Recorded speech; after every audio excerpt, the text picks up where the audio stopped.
എല്ലാവർക്കും എൻ്റെ സ്നേഹാഭിവാദ്യങ്ങൾ. ഞാൻ ഔപചാരികതയുടെ കാര്യത്തിൽ ഞാൻ ഭയങ്കര ബോറായിട്ടുള്ള ഒരാളാണ്. അതുകൊണ്ട് ഞാൻ പലവരെയും വിട്ടുപോകാറുണ്ട്.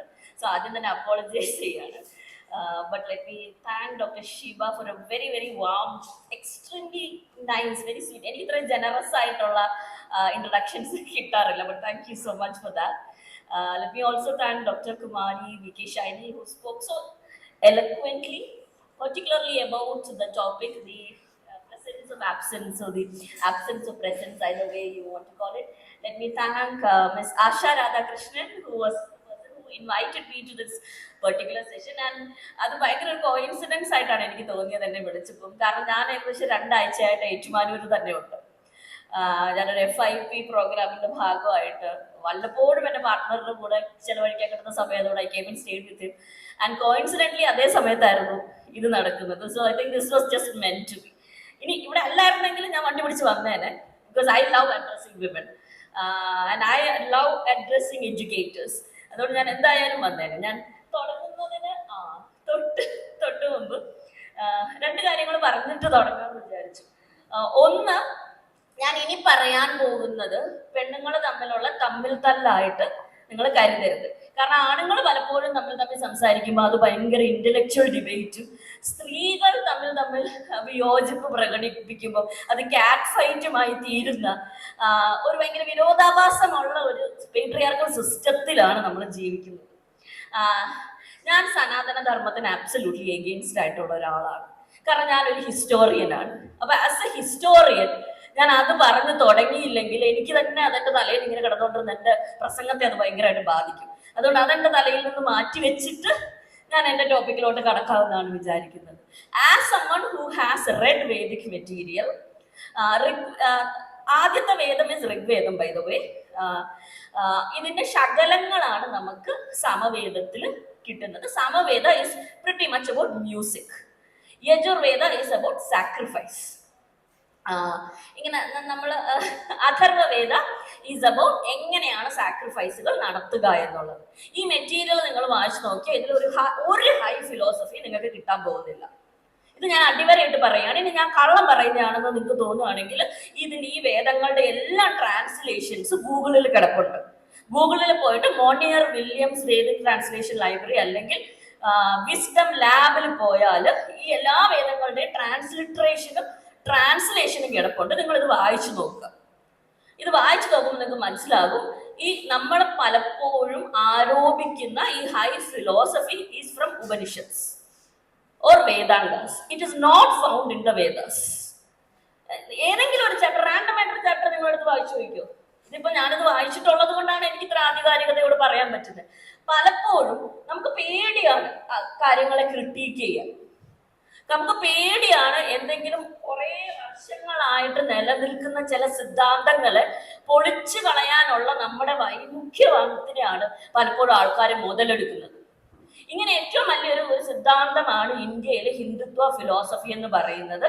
ഇതിന്റെ റൂട്ട്സ് ട്രേസ് ബാക്ക് ചെയ്യണമെങ്കിൽ ബ്രിട്ടീഷ് കാലത്തെ colonial translation practices, colonial policy making നിങ്ങൾ നോക്കുകയാണെങ്കിൽ പുരാതന ഘട്ടത്തെ എന്തോ വലിയ മഹിമയുള്ള ഘട്ടമായിട്ടും മധ്യകാലത്തെ എന്തോ ഭയങ്കര ചീത്ത ഈവിൾ വൈലായിട്ടുള്ള കാലഘട്ടമായിട്ട് ചിത്രീകരിക്കുന്നുണ്ട്. ഇവരിതിൽ ചിത്രീകരിക്കുന്നതിന്റെ പുറകിൽ ഇവർക്ക് വളരെ കൃത്യമായിട്ടുള്ള പൊളിറ്റിക്സ് ഉണ്ട്. കാരണം എന്താണ്, അവർ ഇന്ത്യയാണ് ഭരിക്കാൻ വരുന്നത്. അവർക്ക് ഭയങ്കര കൃത്യമായിട്ട് കൊളോണിയൽ മാസ്റ്റേഴ്സിന് അറിയാം ഈ നാടെന്ന് പറയുന്ന വലിയ ഡൈവേഴ്സിറ്റി ഉള്ള ഒരു നാടാണ്. ഈ നാട്ടിൽ ഞങ്ങളെ റൂളേഴ്സ് ആയിട്ട് അംഗീകരിക്കപ്പെടണമെങ്കിൽ ഈ നാടിന്റെ ചില കാര്യങ്ങളെങ്കിലും നല്ലതായിട്ട് ഞങ്ങൾ ഫ്രെയിം ചെയ്യണം. എന്നാൽ ഞങ്ങൾക്ക് തൊട്ട് മുമ്പ് വന്ന പ്രിഡിസസേഴ്സ് ആരാണ്? മുഗൾ രാജവംശമാണ്. ആ മുഗൾ രാജവംശത്തിനെ ഡീമണൈസ് ചെയ്ത് അല്ലെങ്കിൽ ആ കാലഘട്ടത്തിനെ ഡീമണൈസ് ചെയ്ത് കാണിക്കണം. അതുകൊണ്ട് തന്നെ മധ്യകാലത്തെ ഏറ്റവും ഡാർക്കായിട്ടും അവിടെ ഏറ്റവും കൂടുതൽ ഇൻജസ്റ്റിസസ് നിറഞ്ഞതായിട്ടും ചിത്രീകരിക്കപ്പെടുന്ന നമുക്ക് കാണും. ഇത് കൊളോണിയൽ റൈറ്റിംഗ് പ്രാക്ടീസിന്റെ ഭാഗമാണ്. ഇത് കഴിഞ്ഞ 50 വർഷമായിട്ട് ഇന്ത്യൻ ചരിത്രകാരന്മാരും ഭയങ്കര കൃത്യമായിട്ട് ഡൈസെക്ട് ചെയ്തിട്ടുള്ളതാണ്. അതുകൊണ്ടാണ് നിങ്ങളൊരു മലബാർ മാനുവൽ എടുത്തു നോക്കുകയാണെങ്കിൽ അതിനകത്ത് കൃത്യമായിട്ട് ഇസ്ലാമോഫോബിയ നിങ്ങൾക്ക് കാണാൻ പറ്റും. കാരണം കൊളോണിയൽ പോളിസി മേക്കിങ്ങിന്റെ ഭാഗമായിരുന്നു അത്. ഇസ്ലാമിനോടുള്ള ഇവർക്ക് പണ്ട് ക്രൂസൈഡ്സിന്റെ സമയത്ത് വൈറ്റ് പീപ്പിളിന് മൂർസിനോടുള്ള ഒരു ദേശീയ ഒരു ഘടകമാണത്. പക്ഷെ അതിനേക്കാളും ഉപരി അവർ സ്വന്തം റൂളിനെ ഒരു മനോഹര കാലഘട്ടമായിട്ട് ചിത്രീകരിക്കണമെങ്കിൽ അതിന് തൊട്ടു മുമ്പുള്ള കാലഘട്ടം വളരെ പ്രശ്നം പിടിച്ചൊരു കാലഘട്ടമായിരുന്നു. See, you have been ruled so unjustly. We came to give you justice. എന്ന് പറയണമെങ്കിൽ മിഡീവൽ കാലഘട്ടത്തെ വില്ലിഫൈ ചെയ്ത് കാണിച്ചാൽ മാത്രമേ നടക്കുള്ളായിരുന്നു. പക്ഷെ ഒരു ജനതയെ മുഴുവൻ വില്ലിഫൈ ചെയ്തുകൊണ്ട് നമുക്ക് ഒരിക്കലും ആ ജനതയെ തന്നെ റൂൾ ചെയ്യാൻ പറ്റത്തില്ല. അതുകൊണ്ട് എന്ത് ചെയ്യും? അവർ പറഞ്ഞു പുരാതന കാലം എന്ന് പറയുന്നത് വളരെ നല്ല കാലമായിരുന്നു. ആ കാലഘട്ടത്തിൽ നിങ്ങൾക്കിവിടെ ഹൈ ഫിലോസഫിയും ഭയങ്കര ടെക്നോളജിക്കൽ ഗ്രോത്തും ഒക്കെ ഉണ്ടായിരുന്നു. അതിനെയാണ് ഈ മിഡീവൽ ആൾക്കാർ വന്ന് എല്ലാം നശിപ്പിച്ച് കളഞ്ഞത്. അത് റിസ്റ്റോർ ചെയ്യാനാണ് ഞങ്ങൾ വന്നിരിക്കുന്നത് എന്നുള്ള ഒരു ഐഡിയ മുമ്പോട്ട് വെക്കുന്നത്. ഇത് കൊളോണിയൽ കറസ്പോണ്ടൻസിൽ നമുക്ക് വളരെ കൃത്യമായിട്ട് കാണാൻ പറ്റുന്ന കാര്യമാണ്. അവര് കൺസ്ട്രക്ട് ചെയ്തെടുത്ത ഐഡിയ ആണ് ഈ ആർഷഭാരത സംസ്കാരം എന്ന് പറയുന്നത്. ഈ ആർഷഭാരത സംസ്കാരത്തിൽ പുളകം കൊള്ളാനുള്ള ചില കാര്യങ്ങളൊക്കെ അതിനകത്ത് ഉണ്ടെന്ന് പറയാം. പക്ഷെ ഒരു സ്ത്രീയെ സംബന്ധിച്ച്, അല്ലെങ്കിൽ പർട്ടിക്കുലർലി ഒരു ദളിത് ബഹുജൻ സ്ത്രീയോ ഒരു മൈനോറിറ്റി ബാക്ക്ഗ്രൗണ്ടിൽ വന്ന സ്ത്രീയെ സംബന്ധിച്ച് യാതൊരു വിധത്തിലും പുളകം കൊള്ളാൻ പറ്റുന്ന ഒരു സാധനമല്ല ആർഷഭാരത സംസ്കാരം. See, I am not talking to a popular audience. I am talking to academicians. നമ്മൾ അക്കാഡമീഷ്യൻസ് ആയിരിക്കുമ്പോൾ നമുക്ക് എല്ലാത്തിനെയും ക്രിട്ടിക്കലി കാണാൻ, എല്ലാത്തിനെയും ഇന്ററഗേറ്റ് ചെയ്യാനുള്ളൊരു മനസ്സ് നമുക്കുണ്ട്. നമ്മളെ ട്രെയിൻ ചെയ്യുന്നത് അങ്ങനെയാണ്. അങ്ങനെയാണെങ്കിൽ ഈ ആർഷഭാരത സംസ്കാരം എന്ന് പറയുന്നത് എന്തിനെ ബേസ് ചെയ്തിട്ടാണ് വന്നിരിക്കുന്നത്? ഇത് ബേസ് ചെയ്ത് വന്നിരിക്കുന്നത് ജെ.എസ്. ഓൾട്ടേക്കറിന്റെ കുറെ റൈറ്റിങ്സും മൊണയർ വില്യംസിന്റെ ട്രാൻസ്ലേഷനും വാട്ട് ക്യാൻ ഇന്ത്യ ടീച്ചേഴ്സ് എന്ന് പറഞ്ഞ് എഴുതിയിരിക്കുന്ന ഒരു ബുക്ക്. ഈ ബുക്കൊക്കെ വായിച്ചു നോക്കുമ്പോൾ സത്യമായിട്ട് വാട്ട് ക്യാൻ ഇന്ത്യ ടീച്ചേഴ്സ് വായിക്കും ആസ് എൻ ഇന്ത്യൻ നമുക്ക് കുറെ പുളകം കൊള്ളും. പക്ഷെ ഇദ്ദേഹം പറഞ്ഞിരിക്കുന്ന റെഫറൻസസിലേക്ക് നമ്മൾ തിരിച്ചു പോവുകയാണെങ്കിൽ നമുക്ക് മനസ്സിലാകും ഇതൊക്കെ പൊള്ളയായ റെഫറൻസുകളായിരുന്നു എന്നുള്ളത്. ഇതിനൊരു ചെറിയ എക്സാമ്പിൾ ഞാൻ പറയാം. ഉമാ ചക്രവർത്തിയുടെ Where did the Vedic Dasi go? Sorry, what happened to the Vedic Dasi എന്നുള്ള ആർട്ടിക്കിളിനെ ബേസ് ചെയ്തിട്ടാണ് ഇത് പറയുന്നത്. അവർ പറയുന്നുണ്ട് വാട്ട് ക്യാൻ ഇന്ത്യൻ ടീച്ചേഴ്സിനകത്തും അതേപോലെ തന്നെ ജെയിംസ് മില്ലർ റൈറ്റിങ്സിനകത്തും പി വി കാനയുടെ റൈറ്റിങ്ങിനകത്തും ഹിസ്റ്ററി ഓഫ് ദി ധർമ്മശാസ്ത്രാസ് എഴുതിയ പി വി കാനയുടെ റൈറ്റിങ്സിനകത്ത് നമ്മൾ കാണുന്ന ഒരു കാര്യമാണ്, പുരാതന ഇന്ത്യയിൽ സ്ത്രീകൾക്ക് എല്ലാവിധ സ്വാതന്ത്ര്യങ്ങളും ഉണ്ടായിരുന്നു. പുരാതന ഇന്ത്യയിൽ സ്ത്രീകൾക്ക് അവരുടെ ഇണയെ ചൂസ് ചെയ്യാനുള്ള അതായത് ഇന്ന് നമ്മൾ പറയുന്ന കൺസെന്റ്, നമ്മൾ പറയുന്ന കൺസെന്റ് അതല്ല, പക്ഷെ ഇത് പറഞ്ഞു വെക്കുന്നത് എങ്ങനെയാണ്? കൺസെന്റ് ഉണ്ടായിരുന്നു. പുരാതന ഇന്ത്യയിൽ സ്ത്രീകൾക്ക് വിദ്യാഭ്യാസം കിട്ടുമായിരുന്നു. അതുകൊണ്ടാണല്ലോ ഗാർഗി, മൈത്രേയി, ലോകമുദ്ര പോലുള്ള സ്ത്രീകൾ ഉണ്ടായത്. അപ്പൊ പുരാതന ഇന്ത്യ എന്ന് പറയുന്ന ഗോൾഡൻ ഏജ് ഫോർ വിമൻ ആണ്. പിന്നെ നമ്മൾ മുമ്പോട്ട് പോകുമ്പോൾ ഈ സ്ത്രീകളുടെ സ്വാതന്ത്ര്യങ്ങളെല്ലാം കുറഞ്ഞ് ഇല്ലാതായി ഇങ്ങനെ ഒരു ഇപ്പോൾ ഉള്ള സിറ്റുവേഷനിലെത്തി. അപ്പൊ പുരാതന ഇന്ത്യയുടെ മൂല്യങ്ങളിലേക്ക് നമ്മൾ മടങ്ങി പോകുകയാണെങ്കിൽ സ്ത്രീകൾക്ക് ഇതെല്ലാം നേടിയെടുക്കാം. ഇങ്ങനെ പറഞ്ഞു വെച്ചിരുന്ന ഇത് കേൾക്കുമ്പോൾ നല്ല നമുക്കൊരു കുളിരൊക്കെ തോന്നുന്നില്ലേ? ഭയങ്കര കിടലം ആർഷഭാരത സംസ്കാരം എന്ന് തോന്നുന്നില്ലേ? എന്നാൽ Uma Chakravarti bust this whole idea with a very simple question. The question that she asked was, നിങ്ങൾ ഈ സ്ത്രീ, നമ്മൾ മറ്റേ മിന്നാര സിനിമയിൽ പറയത്തില്ലേ, നിങ്ങൾ കുഞ്ഞ് കൊച്ച് എന്നൊക്കെ പറയുന്നുണ്ടല്ലോ, ഈ കുഞ്ഞിന്റെ പേരെന്താണ്? ഇതുപോലെ തിരിച്ച് ഒരു ചോദ്യം ചോദിക്കും ഉമാ ചക്രവർത്തി asked this very simple question, who are this women that you are talking about? ഏത് സ്ത്രീകളെ കുറിച്ചാണ് നിങ്ങൾ ഈ പറയുന്നത്? നിങ്ങൾക്ക് ദ്വിജ ബോൺ അല്ലാത്ത ഒരു സ്ത്രീയെ കാണിച്ചു തരാൻ പറ്റുമോ? Who had the right to marry whoever she wanted? നിങ്ങൾക്ക് ബ്രാഹ്മണ പാരമ്പര്യമില്ലാത്ത ഒരു സ്ത്രീയെ കാണിച്ചു തരാൻ പറ്റുമോ? Who got education? നിങ്ങൾക്ക് ബ്രാഹ്മണ പാരമ്പര്യമില്ലാത്ത ഒരു സ്ത്രീയെ കാണിച്ചു തരാൻ പറ്റുമോ? Who could enter the arena of the Vedic sacrifice? ഇന്നുവരെ ആരും ആൻസർ ചെയ്തിട്ടില്ല. ബിക്കോസ് അതിന്റെ ആൻസർ നമുക്ക് വളരെ കൃത്യമായിട്ട് ഈ വേദങ്ങളിൽ നിന്ന് തന്നെ കിട്ടുന്നുണ്ട്. ഇതൊന്നും അനുവദനീയമല്ലായിരുന്നു. ശൂദ്രരെയും സ്ത്രീകളെയും പട്ടികളെയും, and let me underline that, ശൂദ്രരെയും സ്ത്രീകളെയും പട്ടികളെയും ഒരേ ഗണത്തിൽ കരുതിയിരുന്ന ഒരു ആർഷഭാരത സംസ്കാരമാണ് നമുക്ക്.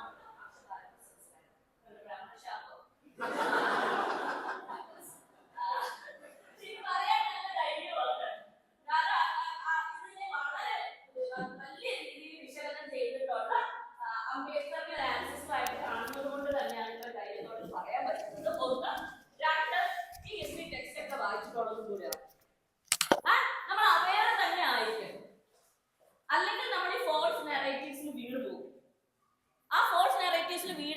വിഷൻ നമുക്കില്ല. ഈവൻ ലാർജർ പോയിന്റ് നമുക്ക് നമ്മുടെ കൂടെ ആൾക്കാരെ നിർത്താനാണെങ്കിലും ശരി, ആൾക്കാരെ കുറച്ചും കൂടെ എന്താണ് സോഫ്റ്റ് ആയിട്ട് സംസാരിക്കുന്നതല്ലേ എന്ന് വിചാരിച്ച് പറയുന്നതാണെങ്കിലും ശരി, a historian and an academician should never divorce herself or himself from the truth. And I absolutely believe that. ടെക്സ്റ്റിലുള്ളത് സോഴ്സ് വെച്ചിട്ട് നമുക്ക് അനലൈസ് ചെയ്യാൻ പറ്റുള്ളൂ, ക്രിട്ടിക്കലായിട്ട് നമുക്ക് മുമ്പോട്ട് പോകാൻ പറ്റുള്ളൂ, ഇന്ററഗേറ്റ് ചെയ്തിട്ടേ നമുക്ക് മുമ്പോട്ട് പോകാൻ പറ്റുള്ളൂ. Because academicians ultimately are truth seekers. നമ്മൾ ഏത് വിഷയമാണ് കൈകാര്യം ചെയ്യുന്നതെങ്കിലും ആ വിഷയത്തിന് ബേസിക് ആയിട്ടുള്ള ഫാക്ട്സ് ഉണ്ട്. ആ ഫാക്ട്സിനോട് നീതി പുലർത്തിയേ നമുക്ക് മുമ്പോട്ട് പോകാൻ പറ്റുള്ളൂ. ആ നീതി പുലർത്താൻ നമ്മൾ ഓരോരുത്തരും കാണിക്കുകയാണെങ്കിൽ സൊസൈറ്റി വിൽ ചേഞ്ച് എന്ന് ഞാൻ 100% വിശ്വസിക്കുന്ന ഒരാളും കൂടെയാണ്. നമ്മുടെ ഏറ്റവും വലിയൊരു സോഷ്യൽ റെസ്പോൺസിബിലിറ്റിയും ഇതാണ്, not to be silent but to speak up. And speak up crucial principles from our own disciplines. നമ്മൾ നമ്മുടെ ഡിസിപ്ലിൻസിനെ വിശ്വസിച്ച് അതുകൊണ്ടാണല്ലോ അതിൽ റിസർച്ച് ചെയ്ത് മുന്നോട്ട് പോകുന്നത്. ആ കൺവിക്ഷൻ ഇല്ലെങ്കിൽ നമുക്ക് പോയി ഒരു സ്റ്റുഡൻറ്റിനെ ഇത് പഠിപ്പിക്കാൻ പറ്റത്തില്ല. പക്ഷെ ആ കൺവിക്ഷൻ എല്ലാ സ്ഥലത്തും നമുക്ക് കാണിക്കാൻ പറ്റുകയാണെങ്കിൽ I really do believe society will change. And അത് നമുക്കൊരു കുറച്ച് കറേജിന്റെ ആവശ്യം മാത്രമേ ഉള്ളൂ. And that courage will come from reading. Whether you read Ambedkar, whether you read Butler, whether you read Steinem, whether you read Simone de Beauvoir, whether you read Phule, ആ immense courage ഇവർക്കൊന്നും നമ്മുടെ അത്രയും പോലും privilege ഇല്ലായിരുന്നു. നമുക്ക് ഭയങ്കര കൃത്യമായിട്ടൊരു UGCയോ സർക്കാരോ ശമ്പളമുള്ള ഏറെക്കുറെ പ്രിവിലേജ് ഉള്ള മനുഷ്യർ തന്നെയാണ്. നമ്മളുടെ അത്രയും പോലും പ്രിവിലേജ് ഇല്ലാത്ത മനുഷ്യർ ഇതിനപ്പുറം സംസാരിക്കുന്നുണ്ട്. അതുകൊണ്ട് നമ്മൾ സംസാരിച്ചേ മതിയാകത്തുള്ളൂ. And as the chair very aptly pointed out, നമ്മുടെ പ്രസൻസ് ഫെൽറ്റ് ആക്കണം. ദി അക്കാഡമിക് കമ്മ്യൂണിറ്റി എന്ന് പറയുന്നത് നമ്മൾ ഈവൻ US നമ്മൾ പോവുകയാണെങ്കിൽ ഇത്രയും വലിയ റൈറ്റ് വിങ് ഗവൺമെന്റ് അവിടെ നിൽക്കുമ്പം പോലും അക്കാഡമിക് സ്പേസസ് നിങ്ങൾ നോക്കണം. അക്കാഡമിക് സ്പേസസ് എല്ലാം എക്സ്ട്രീംലി റാഡിക്കൽ ആയിട്ടുള്ള സ്പേസസ് തന്നെയാണ്. അതുകൊണ്ടാണ് നിങ്ങളിപ്പം ഒരുപാട് വാട്സ്ആപ്പ് മെസ്സേജുകളും അല്ലെങ്കിൽ സോഷ്യൽ മീഡിയ മെസ്സേജുകൾ നിങ്ങൾ കാണും. ഓരോ യൂണിവേഴ്സിറ്റിയുടെ ഗ്രാജുവേഷൻ സെറമണിയിൽ കുട്ടികൾ വന്ന് പാലസ്റ്റൈൻ ഫ്ലാഗ് വിരിക്കുന്ന നിങ്ങൾ കാണുന്നില്ലേ? How does this happen? ഇത് കുട്ടികൾ ഒരു ദിവസം രാവിലെ എണീറ്റ് പാലസ്റ്റൈനെ സപ്പോർട്ട് ചെയ്യുന്നതല്ല, അവരെ ട്രെയിൻ ചെയ്യുന്ന അക്കാഡമീഷ്യൻസിന്റെ ക്വാളിറ്റിയാണ് അത് കാണിക്കുന്നത്. That students are willing to take up that challenge. That students are willing to contradict and challenge the system. ഇങ്ങനെയുള്ള ഡിസെൻഡിന്റെ സ്പേസസ് ആണ് യൂണിവേഴ്സിറ്റികൾ. അത് അങ്ങനെ ആയിരിക്കണം യൂണിവേഴ്സിറ്റികൾ. അഭിജിത് പത്തക്കിന്റെ ഒക്കെ ഞാൻ പറഞ്ഞത് ഞാൻ കുറെ മാറിപ്പോയി. സോ ടീച്ചേഴ്സ് ഉൾപ്പെടെ അക്കാഡമിക് കമ്മ്യൂണിറ്റി മുഴുവൻ അത് ടെന്റ് കെട്ടി യൂണിവേഴ്സിറ്റികളുടെ മുമ്പിൽ ഇരിക്കുകയാണ്. നമുക്കത് ചെയ്യാൻ പറ്റണം. കാരണം if academic community loses hope, if we look at only preserving our privilege, everything is lost. അത് നമ്മൾ ഭയങ്കര അവെയർ ആയിരിക്കേണ്ട ഒരു കാര്യമാണ്. നമ്മൾ പലപ്പോഴും ഒരു കോളേജ് അധ്യാപനത്തിൽ കയറുമ്പോൾ ഏറ്റവും സേഫസ്റ്റ് ജോബ് ആയിട്ടാണ് നമ്മൾ വിചാരിക്കുന്നത്. ശരിക്കും പറഞ്ഞാൽ ഇത് ഏറ്റവും റിസ്കിയസ്റ്റ് ജോബാണ്. കാരണം how you teach, how you equip your students impacts the future of our nation. ഇത് ഞാൻ വെറുതെ നിങ്ങളെ സൂചിപ്പിക്കാനോ അല്ലെങ്കിൽ എന്നെ തന്നെ സൂചിപ്പിക്കാനോ പറയുന്നതല്ല, ഇത് ശരിയായിട്ടുള്ള കാര്യമാണ്. അത്രയും നമ്മൾ ഓരോ ദിവസം ക്ലാസ്സിൽ പോകുമ്പോഴും ആലോചിക്കുക, അത്രയും റിസ്കി ജോബാണ് നിങ്ങൾ ചെയ്യുന്നത്. If you want to do a good job at it, then read. If you want to do a usual job at it, then remember you have become a part of killing India. അത്രേ ഉള്ളൂ. So back to സനാതന ധർമ്മ. ഒന്ന്, വേദങ്ങളിലൊന്നും തത്വമസി അഹം ബ്രഹ്മോസ്മി ഇല്ല. ഛാന്തോഗ്യ ഉപനിഷത്തിൽ നിന്നാണ് തത്വമസി എന്നുള്ള idea, which is written in 600 BCE. വേദങ്ങൾ എഴുതപ്പെടുന്ന 1500 BCE to 1000 BCE. അവിടെയുള്ള ഹിസ്റ്ററി അധ്യാപകർക്ക് ഓൾറെഡി ഇത് അറിയാമായിരിക്കും. അതുപോലെ തന്നെ അഹം ബ്രഹ്മോസ്മി എന്ന് പറയുന്ന ബൃഹദാരണ്യക ഉപനിഷത്തിൽ നിന്നാണ്. ഉപനിഷത്തിക് ഫിലോസഫി, ബിക്കോസ് ഉപനിഷത്തിക് ഫിലോസഫി ബുദ്ധിസത്തിനൊരു റെസ്പോൺസ് ആയിട്ടാണ് വരുന്നത്. അതുകൊണ്ട് തന്നെ അതിനകത്ത് സോളിനെ കുറിച്ചും നിർവാണയെ കുറിച്ചും സെൽഫ് ഇന്ററഗേഷനെ കുറിച്ചുള്ള ഐഡിയാസ് ഉണ്ട്. You will not find this in the Vedas. അതുപോലെ എനിക്ക് ഭയങ്കര ഡൗട്ട്ഫുൾ അല്ല ഇങ്ങനെ പറയുന്നത്.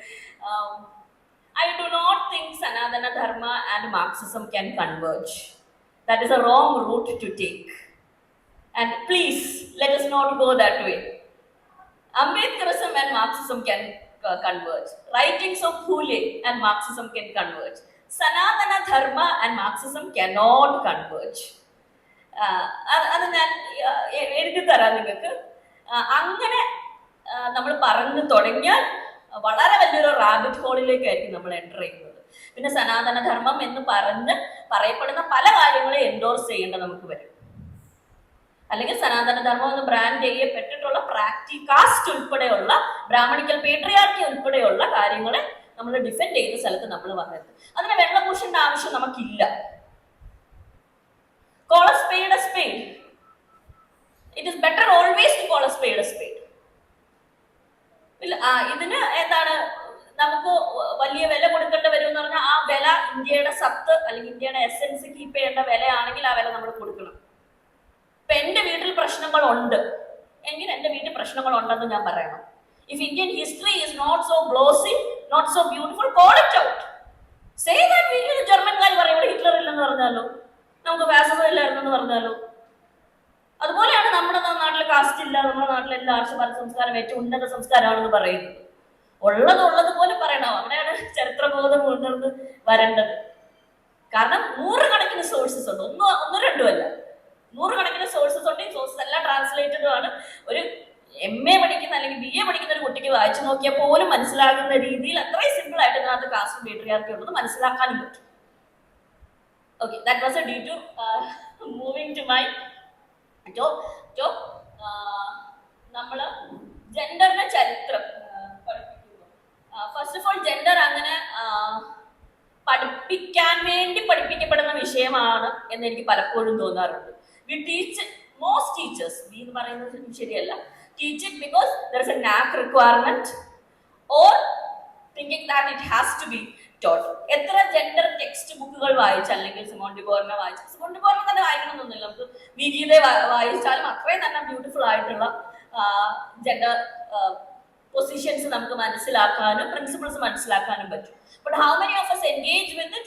I am not very sure. When we look at the long history of gender, പലപ്പോഴും സയൻസ് പഠിപ്പിക്കുമ്പോൾ പോലും നമ്മൾ വളരെയധികം ഇൻസെൻസിറ്റീവ് ആയിട്ടുള്ള അല്ലെങ്കിൽ ജെൻഡർ സെൻസിറ്റീവ് അല്ലാത്ത മൂല്യങ്ങൾ മുമ്പോട്ട് വെക്കുന്നത് നമുക്ക് കാണാൻ പറ്റും. കാരണം ഇന്ന് ഞാൻ അഡ്രസ് ചെയ്യാൻ വിചാരിക്കുന്ന ഒരു വിഷയം മൈക്രോ അഗ്രഷൻസ് ഓർ മൈക്രോ പേട്രിയാർക്കീസ്. ഇതൊന്ന് പറഞ്ഞു വരുമ്പോൾ നിങ്ങൾക്ക് മനസ്സിലാകും ഇതൊന്നും മൈക്രോ പേട്രിയാർക്കി അല്ല, വലിയൊരു മാക്രോ ബ്രാഹ്മണിക്കൽ പേട്രിയാർക്കൽ സിസ്റ്റത്തിന്റെ റിഫ്ലക്ഷൻസ് ആണ് നമ്മൾ കാണുന്നത്. സോ യൂഷ്വൽ ഇതിന്റെ ടാർഗറ്റ്സ് റിലീജിയനും സോഷ്യോളജിയും ഹിസ്റ്ററി ഒക്കെയാണ്. And then I realise that ഇവിടെ മാത്രമല്ലല്ലോ. Let us look at science education. Let us look at science education and look at how patriarchy is. ഇവിടെ science teachers ഉണ്ടെന്നാണ് ഞാൻ വിചാരിക്കുന്നത്. അതുകൊണ്ട് തന്നെ ഇനി നിങ്ങൾ പഠിപ്പിക്കുമ്പോൾ, നിങ്ങൾ ഓൾറെഡി വളരെ സെൻസിറ്റീവ് ആയിട്ട് പഠിപ്പിക്കുകയാണെങ്കിൽ ഹാറ്റ്സ് ഓഫ് ടു യു. പക്ഷെ ഇനി നിങ്ങൾ പഠിപ്പിക്കുമ്പോൾ, ഇനി നിങ്ങൾ ടെക്സ്റ്റ് ബുക്ക് കരിക്കുലം കമ്മിറ്റികളിൽ ഇരിക്കുമ്പോൾ ഇതിനെ കുറിച്ചുകൂടി ഒന്ന് ആലോചിച്ചാൽ നല്ലതായിരിക്കും. സോ ഫോർ ഇൻസ്റ്റൻസ്, നമ്മൾ എവല്യൂഷൻ പഠിപ്പിക്കുമ്പോൾ എങ്ങനെയാണ് പഠിപ്പിക്കുന്നത്? അല്ലെങ്കിൽ എവല്യൂഷൻ ഗൂഗിൾ ചെയ്ത് നോക്കിയാൽ കിട്ടുന്ന ചിത്രമാണ്. ഇതല്ലാത്തൊരു എവല്യൂഷൻ പിക്ചർ നിങ്ങൾ കണ്ടിട്ടുണ്ടോ? മേ ബി ഇതിന്റെ അപ്പുറത്ത് ഒരു സൂട്ട് കേസ് പിടിച്ചുകൊണ്ടിരിക്കുന്ന ഒരു മനുഷ്യന്റെ, അല്ലെങ്കിൽ ഒരു കമ്പ്യൂട്ടറിൽ നോക്കിക്കൊണ്ടിരിക്കുന്ന ഒരു പുരുഷന്റെ പടം കാണും. Next slide please. എന്താ സ്ത്രീകൾ ഇവോൾവ് ചെയ്തില്ലേ? Why is it that every single picture in the history of textbook writing in India for the last 50 years have never depicted women as having evolved? Why is it that the man is always set as the default? ഇതിന് ഒരുപാട് reasons പറയാം. Female nudity ഒരു പ്രശ്നമായിട്ട് പറയാം. But then it is an absolutely wonderful opportunity, isn't it? To show that all bodies are alike, all bodies are made equal. But we are losing that opportunity right there. എന്നാൽ സ്ത്രീകളുടെയും പുരുഷന്മാരുടെ evolution ഒരുപോലെയാണോ? അല്ല. നമ്മുടെ text ബുക്കിലൊക്കെ സൈഡിൽ ഒരു bracket ഒക്കെ ഉണ്ടാക്കി exceptions കൊടുക്കില്ലേ? അങ്ങനെ ഒരു എക്സെപ്ഷൻ ആയിട്ട് പോലും സ്ത്രീ എവല്യൂഷൻ പഠിപ്പിക്കപ്പെടുന്നില്ല. നമ്മുടെ സ്ത്രീകളുടെ മാമറി ഗ്ലാൻസ് ഡെവലപ്പ് ചെയ്ത വ്യത്യാസമായിട്ടാണ്, യൂട്രൈൻ ഡെവലപ്മെന്റ് വ്യത്യാസമാണ്, തൈബോൺ മസിൽസ്, പെൽവിക് ബോൺ മസിൽസ്, ഇതെല്ലാം തന്നെ വ്യത്യാസം ആണ് മെയിൽ എവല്യൂഷനിൽ നിന്ന്. എന്നാൽ ഇതിൽ ഏറ്റവും രസകരമായ കാര്യം എന്താണെന്ന് അറിയോ? ഏറ്റവും കൂടുതൽ സ്കെലിറ്റൽ റിമെയിൻസ് കിട്ടിയിട്ടുള്ളത് സ്ത്രീ അസ്ഥികൂടങ്ങളുടെയാണ്. Going way back to Lucy, Australopithecus ആയിട്ട് നമുക്ക് ആദ്യമായിട്ട് മനുഷ്യൻ എന്ന് പറയാൻ പറ്റുന്ന ഒരു സ്കെൽട്ടൻ കിട്ടിയിട്ടുള്ളത് സ്ത്രീ അസ്ഥികൂടമാണ്. എന്നിട്ടും എവല്യൂഷൻ ഇപ്പോഴും അതിന്റെ റെപ്രസെന്റേഷന്റെ കാര്യത്തിൽ പുരുഷൻ മാത്രമേ ഇവോൾവ് ഔട്ട് ചെയ്തിട്ടുള്ളൂ, സ്ത്രീ ഇവോൾവ് ഔട്ട് ചെയ്തിട്ടില്ല. Next slide please. ഇതിനേക്കാളും രസമാണ് നമ്മൾ റെസ്പിറേറ്ററി സിസ്റ്റവും ഡൈജസ്റ്റീവ് സിസ്റ്റം ഒക്കെ പഠിപ്പിക്കും. എനിക്ക് ഇപ്പോഴും മനസ്സിലാകാത്തത് ഇതിന് എന്തുകൊണ്ടാണ് നമ്മളൊരു ഔട്ട്ലൈൻ കൊടുക്കുന്നതെന്നാണ്. ഇതിന് ഔട്ട്ലൈൻ കൊടുത്തില്ലെങ്കിൽ നമുക്ക് പഠിപ്പിക്കാൻ പറ്റും. പക്ഷെ we give an outline and invariably the outline is a male outline. ഇതെല്ലാം സിഗ്നലുകൾ കൊടുക്കുന്നുണ്ട് കുട്ടികളുടെ മനസ്സുകളിലേക്ക്. which bodies can be represented, which bodies need to be covered up, which bodies should be made visible, which bodies can be thought of as it is okay for them to be invisibilized. And not one picture, നിങ്ങൾക്കത് 8-9 pictures ഉണ്ടല്ലോ, digestive system, respiratory system ഇങ്ങനെ പറഞ്ഞിട്ട്, അതിൽ 9 പുരുഷ ശരീരങ്ങൾ മാത്രം ഇങ്ങനെ ആകുന്നു.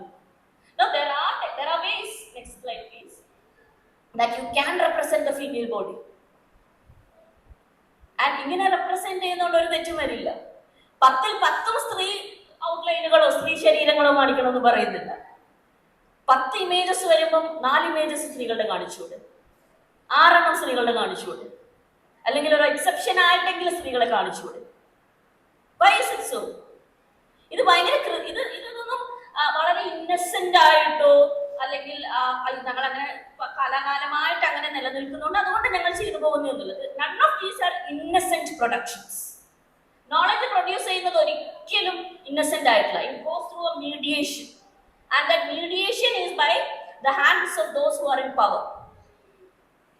And if the hands of those who are in power are predominantly male, they will think of the male as the default. And that is why you need representation of women in governing bodies. And that is why you need women in structuring curriculums. But when I say women, you should also think women who think along these lines. You need feminist women. ഞാൻ കഴിഞ്ഞ ദിവസം ഒരു അമ്മൂമ്മമാർ റിട്ടയറീസിന്റെ ഒരു സ്ഥലത്ത് പ്രസംഗിക്കാൻ വരും. ഭയങ്കര സന്തോഷം. പെൻഷനേഴ്സ് അസോസിയേഷൻ എല്ലാം 60 വയസ്സ് കഴിഞ്ഞിട്ടുള്ളവരായിരിക്കുമല്ലോ. അപ്പൊ ഞാനിങ്ങനെ ചോദിച്ചു, ഇവിടെ എത്ര ഫെമിനിസ്റ്റുകളുണ്ട്? ഹാഫ് ദ ക്രൗഡ് ഫെമിനിസ്റ്റുകളാണെന്ന് പറഞ്ഞ് കൈവക്കി. എനിക്ക് ഭയങ്കര സന്തോഷം തോന്നിയ ഒരു അവസരമായിരുന്നു. എന്റെ സ്റ്റുഡൻസിന്റെ അടുത്ത് ഞാൻ നിങ്ങളിൽ എത്ര ഫെമിനിസ്റ്റ് ഉണ്ടെന്ന് പറയുമ്പോൾ 10 പേര് കൈവക്കാറില്ല. പക്ഷെ ഈ 60 കഴിഞ്ഞ സ്ത്രീകള് അത് ലെഫ്റ്റ് സൈഡിൽ തന്നെയാണ് കൈവക്കിയപ്പോൾ എനിക്ക് വളരെ സന്തോഷം തോന്നി. എനിക്കപ്പോൾ ഭയങ്കര ഉറപ്പും തോന്നിയത് ഇതാണ്, ഇവർക്ക് ആ 50 വർഷത്തിൽ ഇവരുടെ വർക്കിംഗ് ലൈഫിൽ മനസ്സിലായിട്ടുണ്ട് ഇവർ ഫെമിനിസ്റ്റ് ആകണം. അതിന്റെ ആവശ്യകത മനസ്സിലായത് കൊണ്ട് തന്നെയാണ് ഇവർ കൈവക്കുന്നത്. അതും അല്ലെങ്കിൽ ഇവർ ഫെമിനിസ്റ്റ് ഇത്രയും അതിലത് ഒരമ്മയോട് ഞാൻ ചോദിച്ചു, പിന്നീട് കണ്ടപ്പോൾ ചോദിച്ചു പറഞ്ഞാണ്, എനിക്ക് ഒരുപാട് വർഷം പറയണമെന്ന് ഞാൻ ആഗ്രഹിച്ച കാര്യങ്ങളാണ് മോൾ അവിടെ നിന്ന് പറഞ്ഞത്. ഞാൻ ചോദിച്ചാൽ ആന്റി എന്താ ഇത്രയും നാളായിട്ട് അത് പറയാത്തത്? അത് പറഞ്ഞുകൊണ്ടല്ലോ എന്നെ കുറെ പേര് പാര വെക്കാനുണ്ടായിരിക്കും, അതുകൊണ്ടാണ്. But at 60 they have the luxury to very openly say that they are feminist. But നമുക്കുള്ള പ്രിവിലേജിനുള്ള സമയത്ത് തന്നെ നമുക്ക് അക്നോളജ് ചെയ്യാൻ പറ്റും നമ്മൾ ഫെമിനിസ്റ്റ് ആണ്. അത് വലിയ പാതകം ടെററിസ്റ്റ് ആണെന്നുള്ള പാതകം പോലെ അല്ലേ. അതിന് എനിക്ക് ഉറപ്പാണ് ഇവിടെ ഇരിക്കുന്ന സദസ്സിൽ 90% ഫെമിനിസ്റ്റുകൾ തന്നെയായിരിക്കും. പക്ഷെ അവർക്ക് പേടിയാണ് ഫെമിനിസ്റ്റ് എന്ന് പറയാൻ. പർട്ടിക്കുലർലി പുരുഷന്മാർക്ക് ഫെമിനിസ്റ്റ് ആണെന്ന് പറയാതിരിക്കുന്ന പുരുഷൻ എന്നെ തെറ്റിദ്ധരിക്കുമോ, I'm being a henpecked person എന്ന്.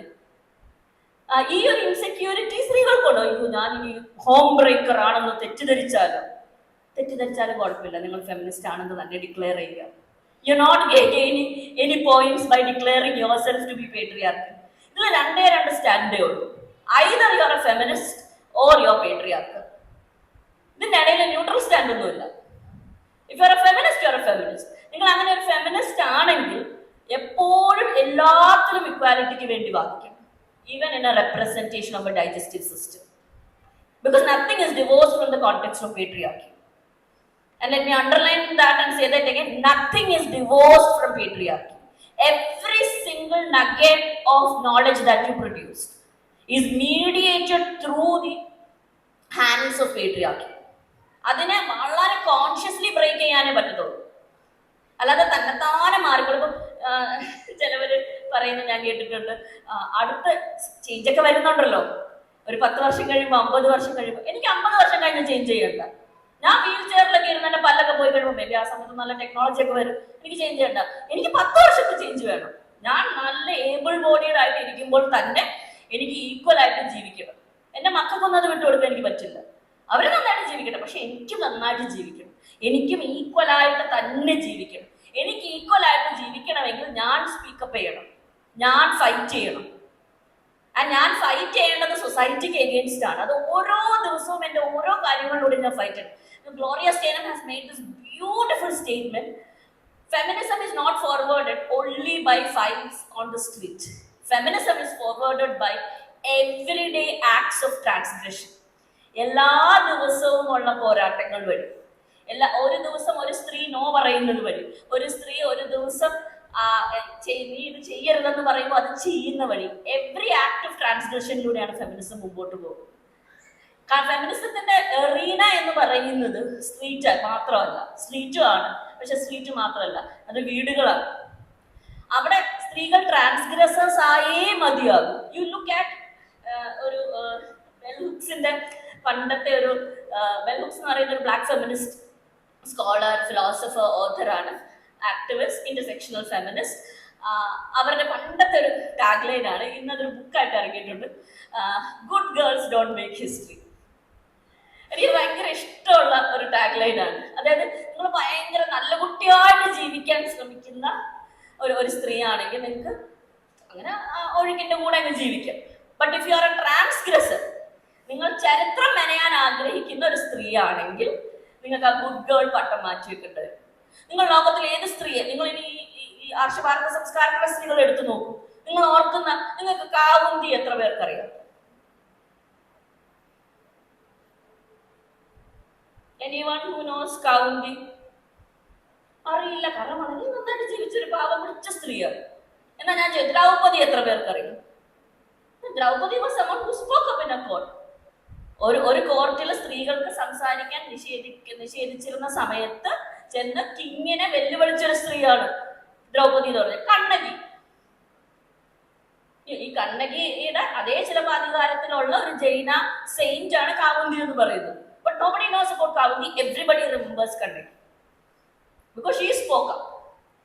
നിങ്ങൾക്ക് ബൈബിളിൽ നോക്ക്, you hear about Ruth, who spoke up, who acted.